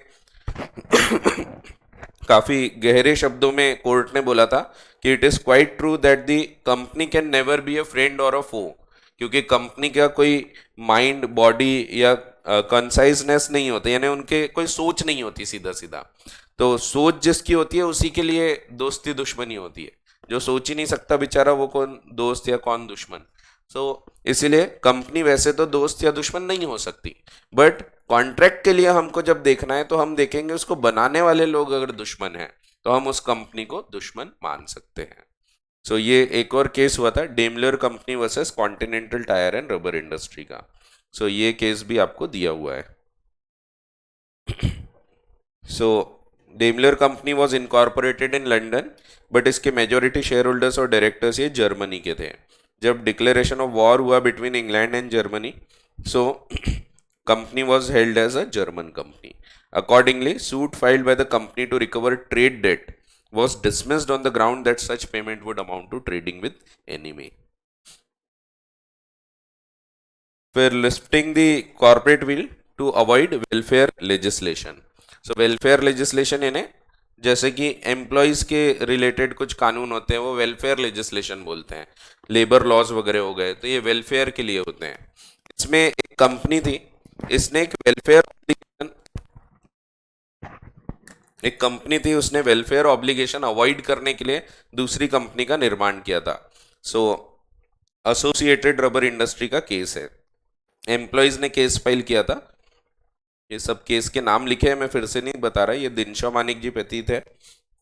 ये Daimler company versus continental tyre and rubber industry, आपको नाम के साथ याद रखना है। ये तीसरा जो केस है, चौथा केस, एक कंपनी होती है ए लिमिटेड। ए लिमिटेड क्या करती है? तो नॉर्मल उसका एक बिजनेस होता है, मैन्युफैक्चरिंग होती है। इनकी बैलेंस शीट होती है, बैलेंस शीट, बैलेंसेस की शीट। बैलेंस शीट है, इसमें इन्वेस्टमेंट करके रखते हैं ये इन शेयर्स ऑफ बी लिमिटेड। कुछ इन्वेस्टमेंट था इनका, इसके कारण इस इन्वेस्टमेंट की इनकम आएगी। इनका जो प्रॉफिट एंड लॉस अकाउंट था, इसमें इनकम आती है डिविडेंड की, dividend on investment of B limited, shares of B limited. ये डिविडेंड की इनकम आती है, बाकी भी रिसिट्स वगैरह आती है और डिविडेंड की इनकम आती है। इस डिविडेंड के कारण इसका प्रॉफिट क्या होगा? तो इसका प्रॉफिट बढ़ेगा, क्योंकि इधर आप इनकम क्रेडिट कर रहे हो तो प्रॉफिट बढ़ेगा। प्रॉफिट इसका ज्यादा होता है। इसके कारण प्रॉफिट के बेसिस पे बोनस पे करना पड़ता है एम्प्लॉयज को। बोनस ये हमेशा लिंक्ड विद द प्रॉफिट होता है। 20% ऑफ द प्रॉफिट इसको बोनस पे करना है। अब ये हर साल ऐसा पेमेंट करते थे, हर साल रेगुलरली ये लोग बराबर इनकम आती थी, डिविडेंड वगैरह सब जोड़ते थे, उसके बाद फिर जो भी बोनस का अमाउंट आता था उतना पे कर देते थे। एक साल इनको लगा कि क्यों ना हम थोड़ा सा बोनस की लायबिलिटी कम करें, इसीलिए इन्होंने क्या किया, एक और कंपनी बनाया, सी लिमिटेड, सब्सिडरी कंपनी। इसको हम सब्सिडरी बोलते हैं। सब्सिडरी है ना, जिसमें ए लिमिटेड ने पूरा पैसा वगैरह लगाया है, वो सब्सिडरी कहलाती है। अब इन्होंने क्या किया, ये जितना भी investment in the shares of B limited था, इसको ट्रांसफर कर दिया in new company C limited, यहां पे आ गए investment in shares of B. इससे क्या हुआ, क्योंकि यहां से इन्वेस्टमेंट चले गए तो जाहिर सी बात है इनकम भी दूसरी कंपनी में चली जाएगी। सो यहां पे जो डिविडेंड था, यहां का डिविडेंड अगेन चला गया दूसरी कंपनी में। डिविडेंड इधर आ गया तो यहां प्रॉफिट हो गया कम, कम प्रॉफिट हो गया तो बोनस हो गया सीधा सीधा कम। इसके कारण कंपनी ने अपनी जो लायबिलिटी थी बोनस की वो कम कर दी। सो वैसे देखा जाए तो डिविडेंड की इनकम इनकी थी, इस पे प्रॉफिट बढ़ रहा था तो बोनस देना चाहिए था, लेकिन इस साल इन्होंने गड़बड़ किया और इन्वेस्टमेंट ट्रांसफर कर दिया एक अलग कंपनी में और डिविडेंड अब आया यहाँ पे। यहाँ डिविडेंड कम हो गया तो प्रॉफिट कम हुआ, प्रॉफिट कम हुआ तो बोनस कम आया। एम्प्लॉयज को जब बोनस दिया गया तो उन्होंने देखा कि यार इस साल तो हमने बहुत अच्छा काम किया था, प्रोडक्टिविटी भी बढ़ी है, प्रॉफिट भी बढ़े हैं, तो इस साल हमको बोनस कम क्यों मिला। जब वो पता करते हैं तो उनको ध्यान में आता है कि ये इन्वेस्टमेंट गायब है।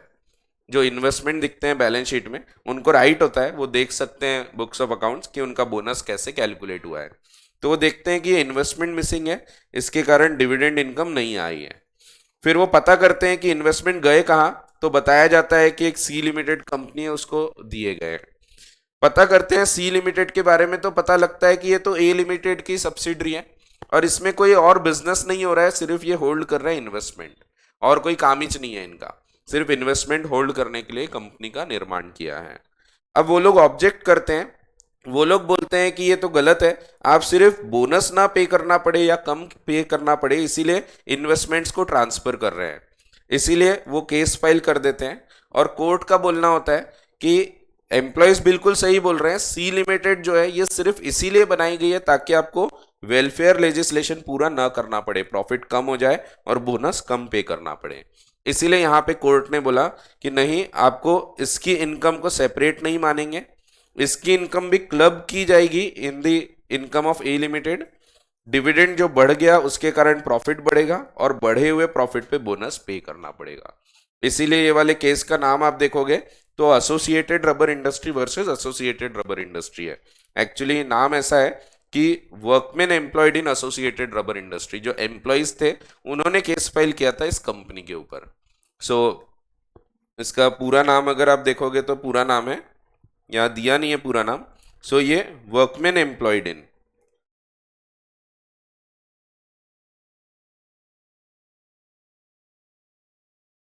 इन associated rubber industry limited versus the associated rubber industry. यहां पे कॉर्पोरेट विल लिफ्ट की गई थी क्योंकि कंपनी बनाई गई थी एज अ सब्सिडरी और उन्होंने इन्वेस्टमेंट ट्रांसफर किया था only to split the profits and reduce the liability for bonus. जब आप कोई ऐसा काम करोगे जिसमें आप कोई लीगल लायबिलिटी पूरा ना करना पड़े, इसीलिए आपने कंपनी का निर्माण किया है, तो यहाँ पे भी कॉर्पोरेट विल लिफ्ट की जा सकती है। ठीक है, ये एक और केस है, और एक और केस जहां for the benefit of company corporate will lift की गई थी। इसमें बहुत सारी कंपनीज होती हैं छोटी छोटी, ये 3-4 कंपनीज जो होती हैं ये मिलके एक बड़ी कंपनी बनाते हैं, न्यू होराइजन्स लिमिटेड, और ये कंपनी बना के ये टेंडर भरते हैं गवर्नमेंट के पास, गवर्नमेंट ऑफ इंडिया के पास टेंडर फिल करते हैं। टेलीकॉम टेंडर की बात है।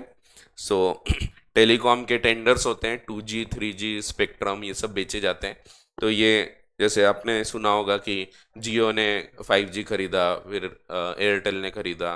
ये 5G जो है ये टेंडर अलॉट करते हैं गवर्नमेंट वाले। 2G के टाइम की बात है, उस टाइम एक कंपनी बनाई गई थी बहुत सारी छोटी छोटी कंपनीज के द्वारा मिलके, और उन्होंने टेलीकॉम का टेंडर फिल किया था। गवर्नमेंट ने क्या किया, ये टेंडर को रिजेक्ट कर दिया ये बोल के कि तुमको कोई एक्सपीरियंस ही नहीं है, तुम तो एकदम नई कंपनी हो। नई कंपनी हो, अभी अभी बने हो, तो तुमको कोई एक्सपीरियंस नहीं है इन द फील्ड, इसलिए हम तुमको टेंडर अलॉट नहीं करेंगे। बाकी कोई रीजन नहीं था, सिर्फ एक्सपीरियंस के कारण टेंडर रिजेक्ट किया गया था। ये कंपनी बोलती है कि भाई भले ये हमारी कंपनी जो है वो नई है, बट जब टेंडर अलॉट कर रहे हैं तो तुम इनको भी तो देखो, ये सब जो कंपनीज है ये तो कई साल से 20-20 साल से सेम बिजनेस कर रहे हैं हम लोग। हमारे एक्सपीरियंस को काउंट करना चाहिए इस कंपनी के एक्सपीरियंस के लिए। और कोर्ट ने भी वही बोला, कोर्ट ने बोला कि यस, इनका एक्सपीरियंस काउंट करना चाहिए जब आप टेंडर अलॉट कर रहे हैं, और इनके एक्सपीरियंस को ध्यान में रखते हुए टेंडर देना चाहिए। तो ये केस हुआ था new horizons limited versus union of India. तो यूनियन ऑफ इंडिया यानी अपनी भारत सरकार। सो ये 2G घोटाले के टाइम का ही केस है, supreme court. The company was formed as a joint venture by other companies for the purpose of telecom tender.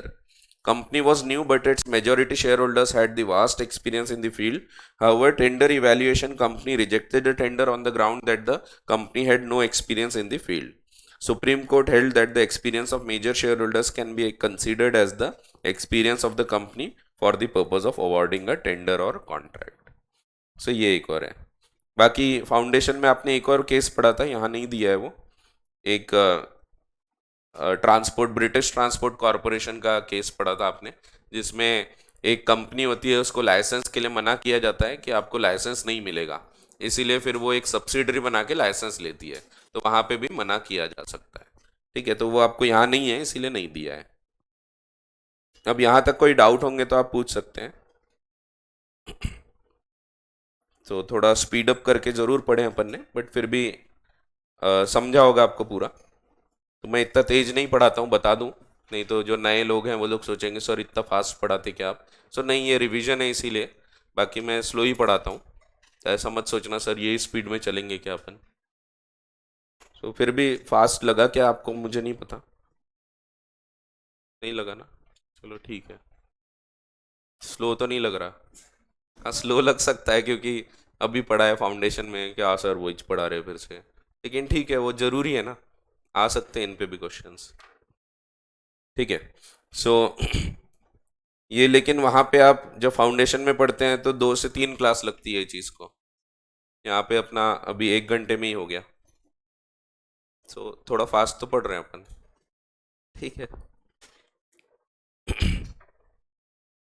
सो ये सब फाउंडेशन का ही है, यहाँ तक कुछ नया नहीं है। अब फाउंडेशन में आपने क्या क्या पढ़ चुके हैं और क्या क्या सेक्शंस अब हम पढ़ने वाले हैं। सेक्शंस आपको क्लास में याद हो जाएंगे, आपको फिक्र करने की ज़रूरत नहीं है। आपको जितने इंपॉर्टेंट सेक्शंस है सब भग याद रहेंगे। तो आपको ऐसे सोए उठा के पूछे हाँ राइट शेयर्स, भग से बोल दोगे सेक्शन 62, सो इतना याद हो जाएगा आपको। सो क्लास में ही याद हो जाएगी आपको सब, ठीक है।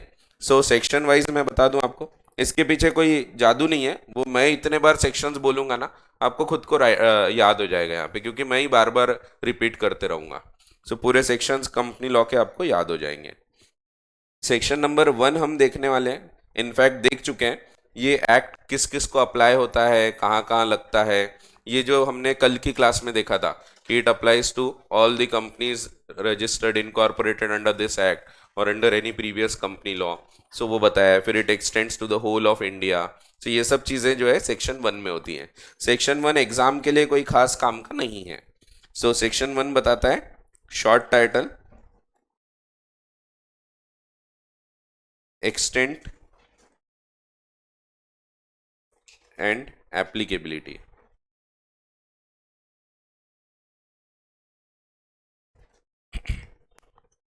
सो सेक्शन 1 एग्जाम के हिसाब से कोई खास काम का नहीं रहेगा। सेक्शन 2 में डेफिनेशंस हैं।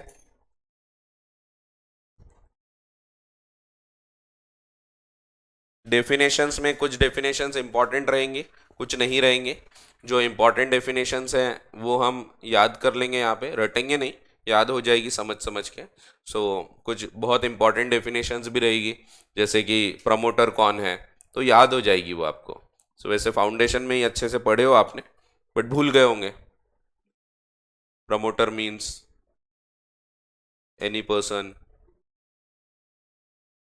वो तो आप सोच रहे हो कि प्रमोटर कौन है जिसने कंपनी बनाया वगैरह वो, लेकिन डेफिनेशन क्या है। So promoter means any person named as such in the prospectus और identified in the annual returns referred under section 92। So ये डिफाइन किया है। और any person who controls the affairs of the company, whether as director, shareholder or otherwise, whether directly or indirectly, or the person on whose advice, directions or instructions the board is accustomed to act. सो ये पढ़े थे आपने, भूल गए होंगे, याद हो जाएगी फिर से। यहाँ पढ़ेंगे अपन, फिर भूल जाओगे, फिर याद आ जाएगी, फिर भूल जाओगे, फिर याद। सो भूल जाओगे आप, और भूल जाना अच्छी बात होती है। सो हाँ, एक्चुअल में सोच के देखो, आपको हर चीज़ याद रहे तो पागल हो जाएगा इंसान। सो भूल जाना, ये प्रकृति ने बहुत अच्छी चीज़ दी है। सो कौन प्रकृति, अरे नेचर ने। सो बहुत अच्छी चीज़ है। तो भूल जाए तो अच्छा होता है। जो याद रखते हैं ना, उनको बहुत तकलीफ होती है, हर चीज़ जिनको याद रहती है। सो बहुत तकलीफ होती है। बुढ़ापे में तो और बहुत ही ज़्यादा तकलीफ होती है। हाँ, एक्चुअल में फिर उनको वो पहले की चीज़ें याद आती है, ऐसा था, मेरे दोस्त ने पैसा नहीं दिया अभी तक। तो वो चला भी गया दोस्त, लेकिन याद आती है वो चीज़ें। सो भूल जाना अच्छी चीज़ होती है। तो ये अच्छी एक शक्ति दिया है प्रकृति ने अपने को। लेकिन यहाँ पे भूल जाना गलत होता है। इसीलिए हमको याद रखना है तो क्या करना है, रिवीजन करना पड़ेगा आपको। सो जितना रिवीजन करोगे उतना याद रहेगी चीज़ें। क्योंकि रिवाइज कर रहे हैं, बार बार देख रहे हो तो याद हो जाती है। भूल जाते हो उसको, लेकिन रोज रोज देख रहे हो तो याद रहेगी चीज़ें। दोस्ती सब सभी पे रूल लगता है। फिर भूल गए, स्कूल के दोस्त थे, रोज मिलते थे, याद थे। अब याद भी नहीं होता है बाजू में कौन कौन बैठते थे, बाजू वाली। सो भूल जाते हैं अपन, लेकिन रिवाइज कर लिया तो याद आ जाएगा। सो रिवीजन इंपॉर्टेंट होगा। सो रिविजन्स बहुत इंपॉर्टेंट है पूरे सीए इंटर के कोर्स में। तो रिवाइज करते रहेंगे अपन, और क्लास में भी होता ही है क्यूमुलेटिव रिवीजन। बट इसके अलावा आखिर में आपको रिवाइज करना ही चाहिए। और अभी अच्छे से पढ़ोगे तो भी ऐसा लगेगा कि भूल चुके हैं, बट अच्छे से पढ़े हो ना तो फिर से जब रिवाइज करोगे, एक रिवीजन में पूरी चीज़ फिर से याद आ जाएगी। ठीक है। सो डेफिनेशंस में बहुत सारी डेफिनेशंस ऐसी रहेंगी जो इम्पॉर्टेंट है, बहुत सारी ऐसी भी रहेगी जो बिल्कुल काम की नहीं है। सो अपन दोनों देखेंगे, लेकिन मैं बता दूंगा कि ये काम की नहीं है। जैसे company means a company incorporated under this act और under any previous company law, कोई काम की नहीं है। तो मैं पढ़ाते हुए ही वैसे आपको बता दूंगा कि ये डेफिनेशंस काम की नहीं है। तो आप वो ध्यान रख सकते हैं कि ये काम का नहीं है, तो इसके ऊपर टाइम खोटा नहीं करेंगे अपन बाद में। जब आप फिर से पढ़ोगे तो ये सब चीज़ों पे टाइम वेस्ट नहीं करना। जो इंपॉर्टेंट है उस पर ज़्यादा टाइम देना है आपने। ठीक है। तो वो तो ऐसा होना चाहिए कि पूरा कभी भी पूछे तो आपको लिखते आ जाए। सो ए कैटेगरी क्वेश्चन है वो। सो हाँ, ये बदलते रहते हैं खुद ही। तो डेफिनेशंस में कुछ डेफिनेशंस इंपॉर्टेंट होंगी, कुछ नहीं होंगी, तो ये अपन देखेंगे। फिर सेक्शन नंबर 3 ये बताता है काइंड्स ऑफ कंपनी। कंपनी कैसे क्या बन सकती है, तो ये इसमें बताया हुआ है, देखेंगे ये भी अपन। फिर एक सेक्शन 3A लाया है इन्होंने बीच में, नया सेक्शन। ये बताता है effect of reduction in number of members below statutory minimum. Foundation में कुछ बच्चों ने पढ़े होंगे, कुछ ने नहीं पढ़े होंगे, क्योंकि पहले था, बाद में हट गया है फाउंडेशन से, सेक्शन 3A नहीं है। बट मैंने जो बैच में पढ़ाया हूँ, कुछ बैच में पढ़ाया हूँ, कुछ में नहीं पढ़ाया हूँ। जिसमें हट गया उसमें काय को पढ़ाना, तो नहीं पढ़ाया मैंने। सो 3A ये कुछ बैचेस में नहीं पढ़ाया हूँ मैंने, क्योंकि 3A उनको नहीं था। सो 3A बताता है। बट सिमिलर सेक्शन आपने एलएलपी में ज़रूर पढ़ा होगा कि एलएलपी में अगर नंबर ऑफ मेंबर्स कम हो गए तो क्या होगा। सो 6 महीने तक कोई दिक्कत नहीं है, 6 महीने के बाद सबकी लाइबिलिटी जो भी बचा उसकी इंडिविजुअल हो जाती है। सिमिलर सेक्शन यहाँ है, पढ़ेंगे अच्छे से, समझेंगे, पूरा डायग्राम वगैरह बना के समय की रेखा से समझा जाएगा। सो बाकी हाँ, जो लोग नए हैं उनको बता दो, आपने जो भी अपन यहाँ बना रहे हैं डायग्राम्स वगैरह, ये भी साथ साथ में बना लेना चाहिए, क्योंकि आखिरी वक्त में यही काम आएंगे। आखिरी वक्त मीन्स एग्जाम का वक्त, तो एग्जाम के वक्त में ये बहुत काम आएंगे आपको। ठीक है। सो 3A पढ़ेंगे अपन डीप में। सेक्शन 4 कोई काम का नहीं है, वैसे बहुत इंपॉर्टेंट है रियल लाइफ में, बट यहाँ कोई काम का नहीं है। एग्जाम में आपको सेक्शन 4 पे क्वेश्चन नहीं आते। यमोये, तो यमोये जो है सेक्शन 4 में आता है, मेमोरेंडम ऑफ एसोसिएशन। फिर सेक्शन 5 ये आर्टिकल्स ऑफ एसोसिएशन। ये दोनों सेक्शंस एग्जाम में नहीं पूछे जाएंगे, इसमें ज़्यादा से ज़्यादा एक एंट्रेंचमेंट है वो आ सकता है, बट इनको समझने के बाद आपको डॉक्ट्रिन्स आती है। डॉक्ट्रिन यानी लेडी डॉक्टर नहीं, डॉक्ट्रिन यानी सो कुछ रूल्स जो कि केस लॉ पे आधारित होते हैं उनको डॉक्ट्रिन बोलते हैं। सो रूल्स ही हैं वो भी, principles, but these are based on case laws. So उसके पीछे कुछ ना कुछ केस दिखेंगे आपको, जैसे रिची का केस है, टर्कवेंट का केस है। सो ये केसेस दिखेंगे आपको। सो ये डॉक्ट्रिन्स बहुत इंपॉर्टेंट है। आपको एग्जाम में एमओए क्या है, एओए क्या है, ये नहीं पूछेंगे। हाँ, अगर आप बीकॉम कर रहे हैं तो उसमें जरूर पूछते हैं। बीकॉम में आएगा कि what are the clauses of MOA, तो आपको भर भर के लिखना पड़ेगा। सो उसमें फिर मार्क्स मिलते हैं। हाँ, वो पूरे क्लॉजेस लिखना पड़ता है। सो अब तो बीकॉम में शायद सप्लीमेंट भी नहीं मिलती, पहले सप्लीमेंट मिलती थी। मिलती है क्या? हाँ, वो मिलती है, बट बीच में बंद कर दिया था शायद सप्लीमेंट वगैरह। अच्छा, नहीं, जरूरत पड़ती है। मैं तो खूब भर भर के लिखता था, दो दो सप्लीमेंट 28 पेज की भर देता था मैं। हाँ, लेकिन फेंकना पड़ता है ना बीकॉम में, खूब मैं फेंकने में माहिर हूँ। सो हाँ, बीकॉम के लिए खतरनाक फेंकता हूँ मैं उसमें। सो लेकिन काम का फेंकना चाहिए, ऐसा नहीं कुछ भी। सो अपने को कैसे क्या कंटेंट को बढ़ाना वो भी आना चाहिए, और कैसे शॉर्ट करना वो भी आना चाहिए, क्योंकि एग्जाम में कुछ भी पूछते हैं ना। अब यहाँ पे ही आप देख लेना, आपको दिखेगा ये क्वेश्चन पिछले बार 8 मार्क को आया था, अभी 5 मार्क को आया। वही क्वेश्चन पहले 5 मार्क को आया, अभी 3 ही मार्क को आया। सो कंटेंट शॉर्ट करना या बड़ा करना वो आपको आना चाहिए।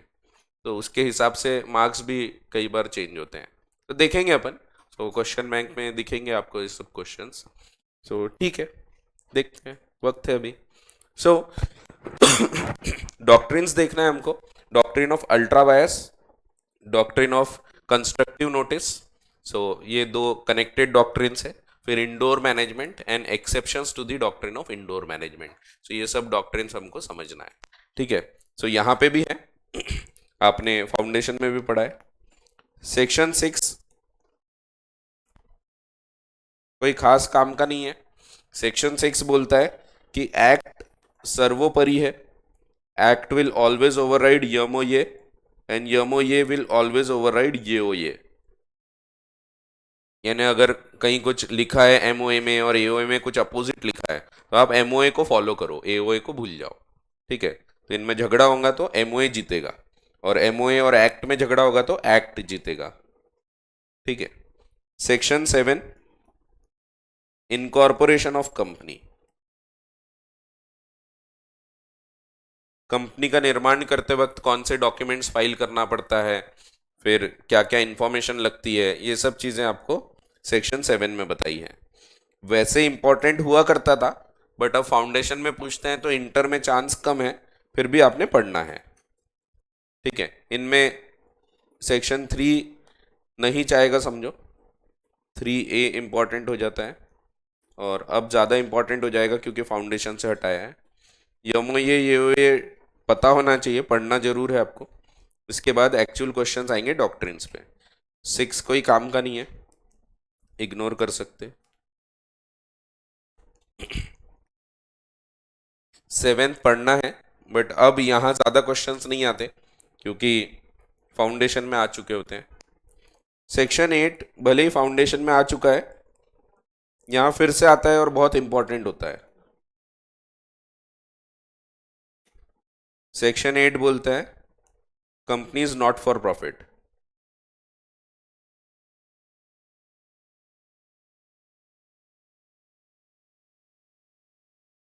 इनको लाइसेंस्ड कंपनीज भी बोलते हैं, नॉट फॉर प्रॉफिट कंपनीज भी बोलते हैं, या इनको ही companies without the word limited और private limited added to its name भी बोलते हैं। इनके नाम में लिमिटेड वर्ड नहीं दिखेगा, ऐड नहीं करना पड़ता है वो। Section number 9, effects of incorporation. ये मैं आपको इसीलिए बता रहा हूँ क्योंकि आपने ये सब चीज़ें पढ़े हैं। सो यहाँ तक पढ़ा है आपने, वैसे 10 भी पढ़ा है, याद नहीं होगा आपको क्योंकि इम्पोर्टेंट नहीं था।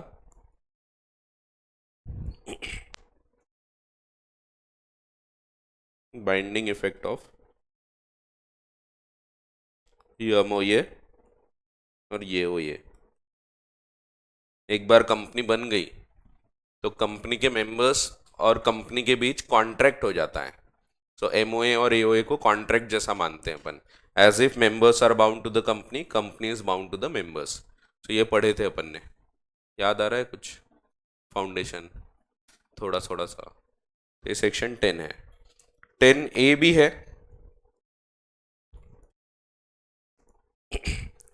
सो आपके लिए 10A काम करेगा। ये भी फाउंडेशन से हटा दिया है इन्होंने। 10A बताता है कमेंसमेंट ऑफ बिजनेस।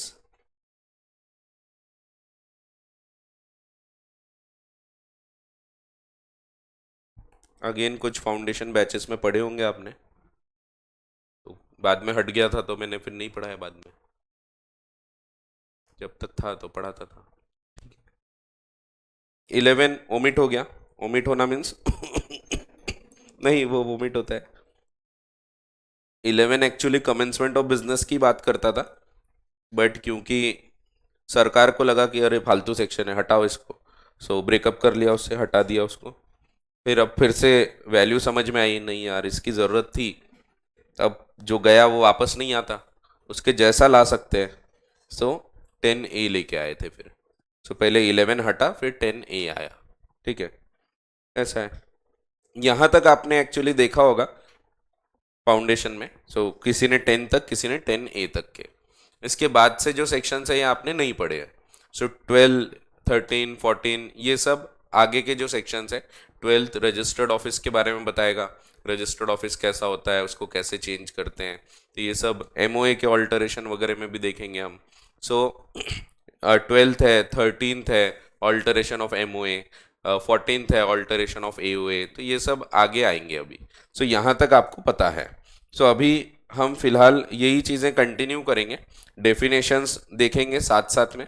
डेफिनेशंस जो दी गई है वो आपको अपने बुक में एक एक चैप्टर के हिसाब से दी गई है। आप मॉड्यूल अगर देखोगे तो उसमें एक ही साथ पहले चैप्टर में सब डेफिनेशंस दी है, बट वैसे पढ़ने में वो इम्पैक्ट नहीं आता, क्योंकि पहले डेफिनेशन पढ़ भी लिए। तब भी जब आप आगे पढ़ोगे कॉन्सेप्ट, जैसे प्रोस्पेक्टस पढ़ रहे हैं, तो फिर से वो डेफिनेशन वाला सेक्शन पढ़ने जाना पड़ेगा। तो इसीलिए मैंने रिपीटेशन अवॉइड करने के लिए डेफिनेशन का अलग से चैप्टर रखा ही नहीं। डायरेक्टली वो वाला चैप्टर जो है डेफिनेशंस जो है वो चैप्टर के रिस्पेक्टिव चैप्टर्स के साथ में आ रही है। जैसे आप प्रोस्पेक्टस पढ़ोगे तो उसमें प्रोस्पेक्टस की डेफिनेशन दिख जाएगी, उसमें प्राइवेट प्लेसमेंट दिख जाएगा। फिर उसी में आपको shelf prospectus, average prospectus, deemed prospectus, red herring prospectus, ये सब देखने को मिलेगा। तो ये सब अलग अलग टाइप ऑफ प्रोस्पेक्टस है। जैसे रेड हेरिंग है, सो रेड हेरिंग को रेड हेरिंग बोलते हैं क्योंकि लाल नहीं होता है। सो अलग ही है वो। रेड हेरिंग मछली है, मछली के नाम पे प्रोस्पेक्टस है वो। सो देखेंगे अपन वो मछली के नाम पे क्यों प्रोस्पेक्टस है। सो रेड हेरिंग एक मछली होती है, वो यूज़ की जाती है, बहुत बदबूदार एक मछली होती है। तो बताऊंगा मैं वो भी कहानी, रेड हिरिंग क्यों वर्ड है तो। सो रेड हिरिंग यानी कुछ लोग बोलते रेड इंक से लिखा होता है इसीलिए, तो ऐसा कुछ नहीं है, कोई रेड इंक से नहीं लिखा होता। आजकल जितने भी प्रोस्पेक्टस है सब रेड हिरिंग प्रोस्पेक्टस ही देखने को मिलेंगे आपको। अभी जितने भी इश्यूज आ रहे हैं, अभी कौन सा आईपीओ चालू है? एसएमई आईपीओ चालू है अभी, मेन आईपीओ तो नहीं है। सो अभी जितने भी आईपीओ आते हैं ये सब रेड हिरिंग प्रोस्पेक्टस के थ्रू ही आते हैं। सो वो अपन देखेंगे क्या होता है, कैसे यूज़ होता है, क्यों यूज़ होता है, तो वो सब देखेंगे। सो यहाँ तक के हमने जो ऑलरेडी पढ़ा है वो चीज़ हो गई। इसके आगे सब नया रहेगा। अब पहले सेक्शन 3 एक बार बता देता हूँ मैं, उसके बाद फिर हम अगली क्लास में चर्चा करेंगे। तो सेक्शन 3 के बारे में चर्चा करते हैं। तो 1 ये मैंने आपको बताया। 2 डेफिनेशंस है, थोड़ा थोड़ा करके चलेंगे साथ में। 3 ये काइंड्स ऑफ कंपनी की बात करता है। सो सेक्शन 3 क्या बताता है?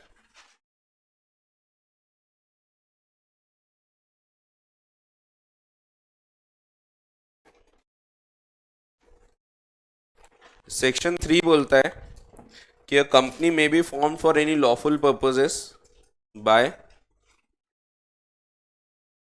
7 or more persons if it is to be formed as a public company। तो सेक्शन 3 बताता है कंपनी या तो पब्लिक कंपनी हो सकती है, इसके लिए आपको मिनिमम 7 मेंबर्स लगेंगे, या तो प्राइवेट कंपनी हो सकती है जिसमें आपको मिनिमम 2 मेंबर्स लगेंगे, या तो ओपीसी हो सकती है, 1 पर्सन कंपनी, मिनिमम और मैक्सिमम 1 मेंबर। वो ओपीसी है ना, अकेला ही व्यक्ति है। कुछ भी कॉन्सेप्ट है, कंपनी का मतलब ही होता है एक से ज्यादा लोग, पर ये वो ओपीसी है, वहां पे वो अकेले ही है बेचारा, कंपनी थोड़ी रह गई, वो तो अकेलापन रह गया। हाँ, तो कंपनी का मतलब ही होता है ना, अगर आप एकदम बेसिक लेवल पे देखो तो I am in good company, यानी अच्छे लोगों के साथ हूं मैं, तो कंपनी का मतलब ही होता है मोर देन 1 पर्सन। ये भलते ही कॉन्सेप्ट है, तो अपने यहाँ नया कॉन्सेप्ट है, इंग्लिश लॉ में 100 साल पुराना कॉन्सेप्ट है। सो इंग्लिश लॉ में कई टाइम से ओपीसी का कॉन्सेप्ट चला आ रहा है, देखेंगे अपन। फिर इसी में बोला है सबसेक्शन 1 बोलता है कंपनी में be formed for any lawful purpose by 7 or more persons if it is to be formed as a public company, by 2 or more persons if it is to be formed as a private company, and by 1 person if it is to be formed as a OPC, by subscribing their names to the memorandum of association and complying with the other requirements with respect to registration. So ये subsection 1 में लिखा है। फिर बहुत सारे proviso है, और subsection 2 बोलता है such company may B, so public हो या प्राइवेट हो या ओपीसी हो, ये तीनों ही कैसी हो सकती हैं, तो ये लिमिटेड बाय शेयर्स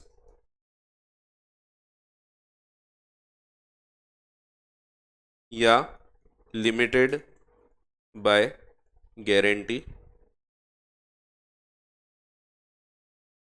या फिर अनलिमिटेड कंपनी हो सकती है। फिर लिमिटेड बाय शेयर्स और लिमिटेड बाय गारंटी में भी, sorry, limited by guarantee and unlimited में भी 2 टाइप हो सकते हैं, limited by guarantee and having share capital,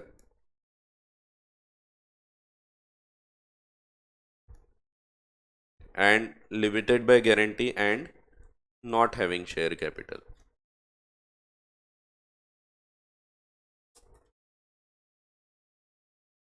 so total कितनी कंपनीज बन सकती हैं?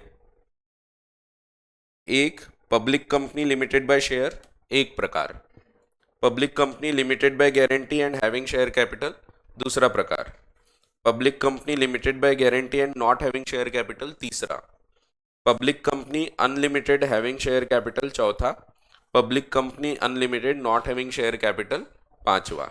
वैसे ही प्राइवेट कंपनी 5 प्रकार की, private company limited by shares, private limited by guarantee and having share capital, private limited by guarantee not having share capital, private unlimited having share capital, private unlimited not having share capital. वैसे ही OPC में 5 प्रकार। So total 15 types of company formation हो सकते हैं under companies act as per section 3। इसके बाद जितने भी अलग फॉर्मेशन है वो सब इसी के प्रकार है। जैसे आप बोलेंगे गवर्नमेंट कंपनी, गवर्नमेंट कंपनी भी अलग नहीं है, वो इनमें से ही कोई होगी। हो सकता है पब्लिक कंपनी है, लिमिटेड बाय शेयर है एंड साथ में वो गवर्नमेंट कंपनी भी है। हो सकता है private company limited bye share है और गवर्नमेंट कंपनी भी है। होल्डिंग सब्सिडरी, इनमें से ही कोई एक होगी। सो ये मेजर क्लासिफिकेशन हो गया, इसके बियॉन्ड कंपनी बन ही नहीं सकती। सो ये मेजर क्लासिफिकेशन हो गया, या तो पब्लिक बनेगी या प्राइवेट बनेगी या ओपीसी बनेगी, फिर लिमिटेड बाय शेयर या लिमिटेड बाय गारंटी या अनलिमिटेड बनेगी, एंड उसमें भी फिर having share capital and not having share capital. Limited by share में नॉट हैविंग शेयर कैपिटल तो हो ही नहीं सकता, जब वो बोल ही रहे हैं लिमिटेड बाय शेयर तो वहां शेयर्स रहेंगे ही, लेकिन बाकी दोनों में हैविंग और नॉट हैविंग शेयर कैपिटल हो सकता है। सो टोटल ये 15 क्लासिफिकेशंस पॉसिबल है। इसके अलावा जितना भी आप पढ़ोगे, एसोसिएट कंपनी, एसोसिएटेड कंपनी भी इनमें से एक रहेगी, डोरमेंट कंपनी इनमें से एक रहेगी, जितने भी क्लासिफिकेशन है सब इनमें से ही रहेंगे, ठीक है, except foreign company. Foreign company अलग होती है, फॉरेन कंपनी भारत में रजिस्टर नहीं होती, सो वो अलग होती हैं, तो वो अलग से देखेंगे अपन। अब ये सेक्शन 3 है, इसको रीड करना बचा है, तो अगली क्लास में देखते हैं अपन ये, तो रीड कर लेंगे। ये एक डेफिनेशन भी बची है बॉडी कॉर्पोरेट की, एंड बाकी टाइप्स ऑफ कंपनी अगली क्लास में देखेंगे। अगली क्लास में नया चालू हो जाएगा थोड़ा। सो हम पब्लिक प्राइवेट कंपनी तो देखेंगे ही, साथ में हम कन्वर्जन ऑफ कंपनी देखेंगे from public to private and private to public. ठीक है। सो अगली क्लास में पूरा रिपीट नहीं होगा, कई चीज़ें नई भी देखने को मिलेगी। चलो सो कंक्लूड करते हैं, कोई डाउट होगा तो पूछ लो, फिर अगली क्लास में आगे देखेंगे। कोई भी doubt? Doubt doubt doubt doubt? ठीक है, अगली क्लास में मिलते हैं। Thank you.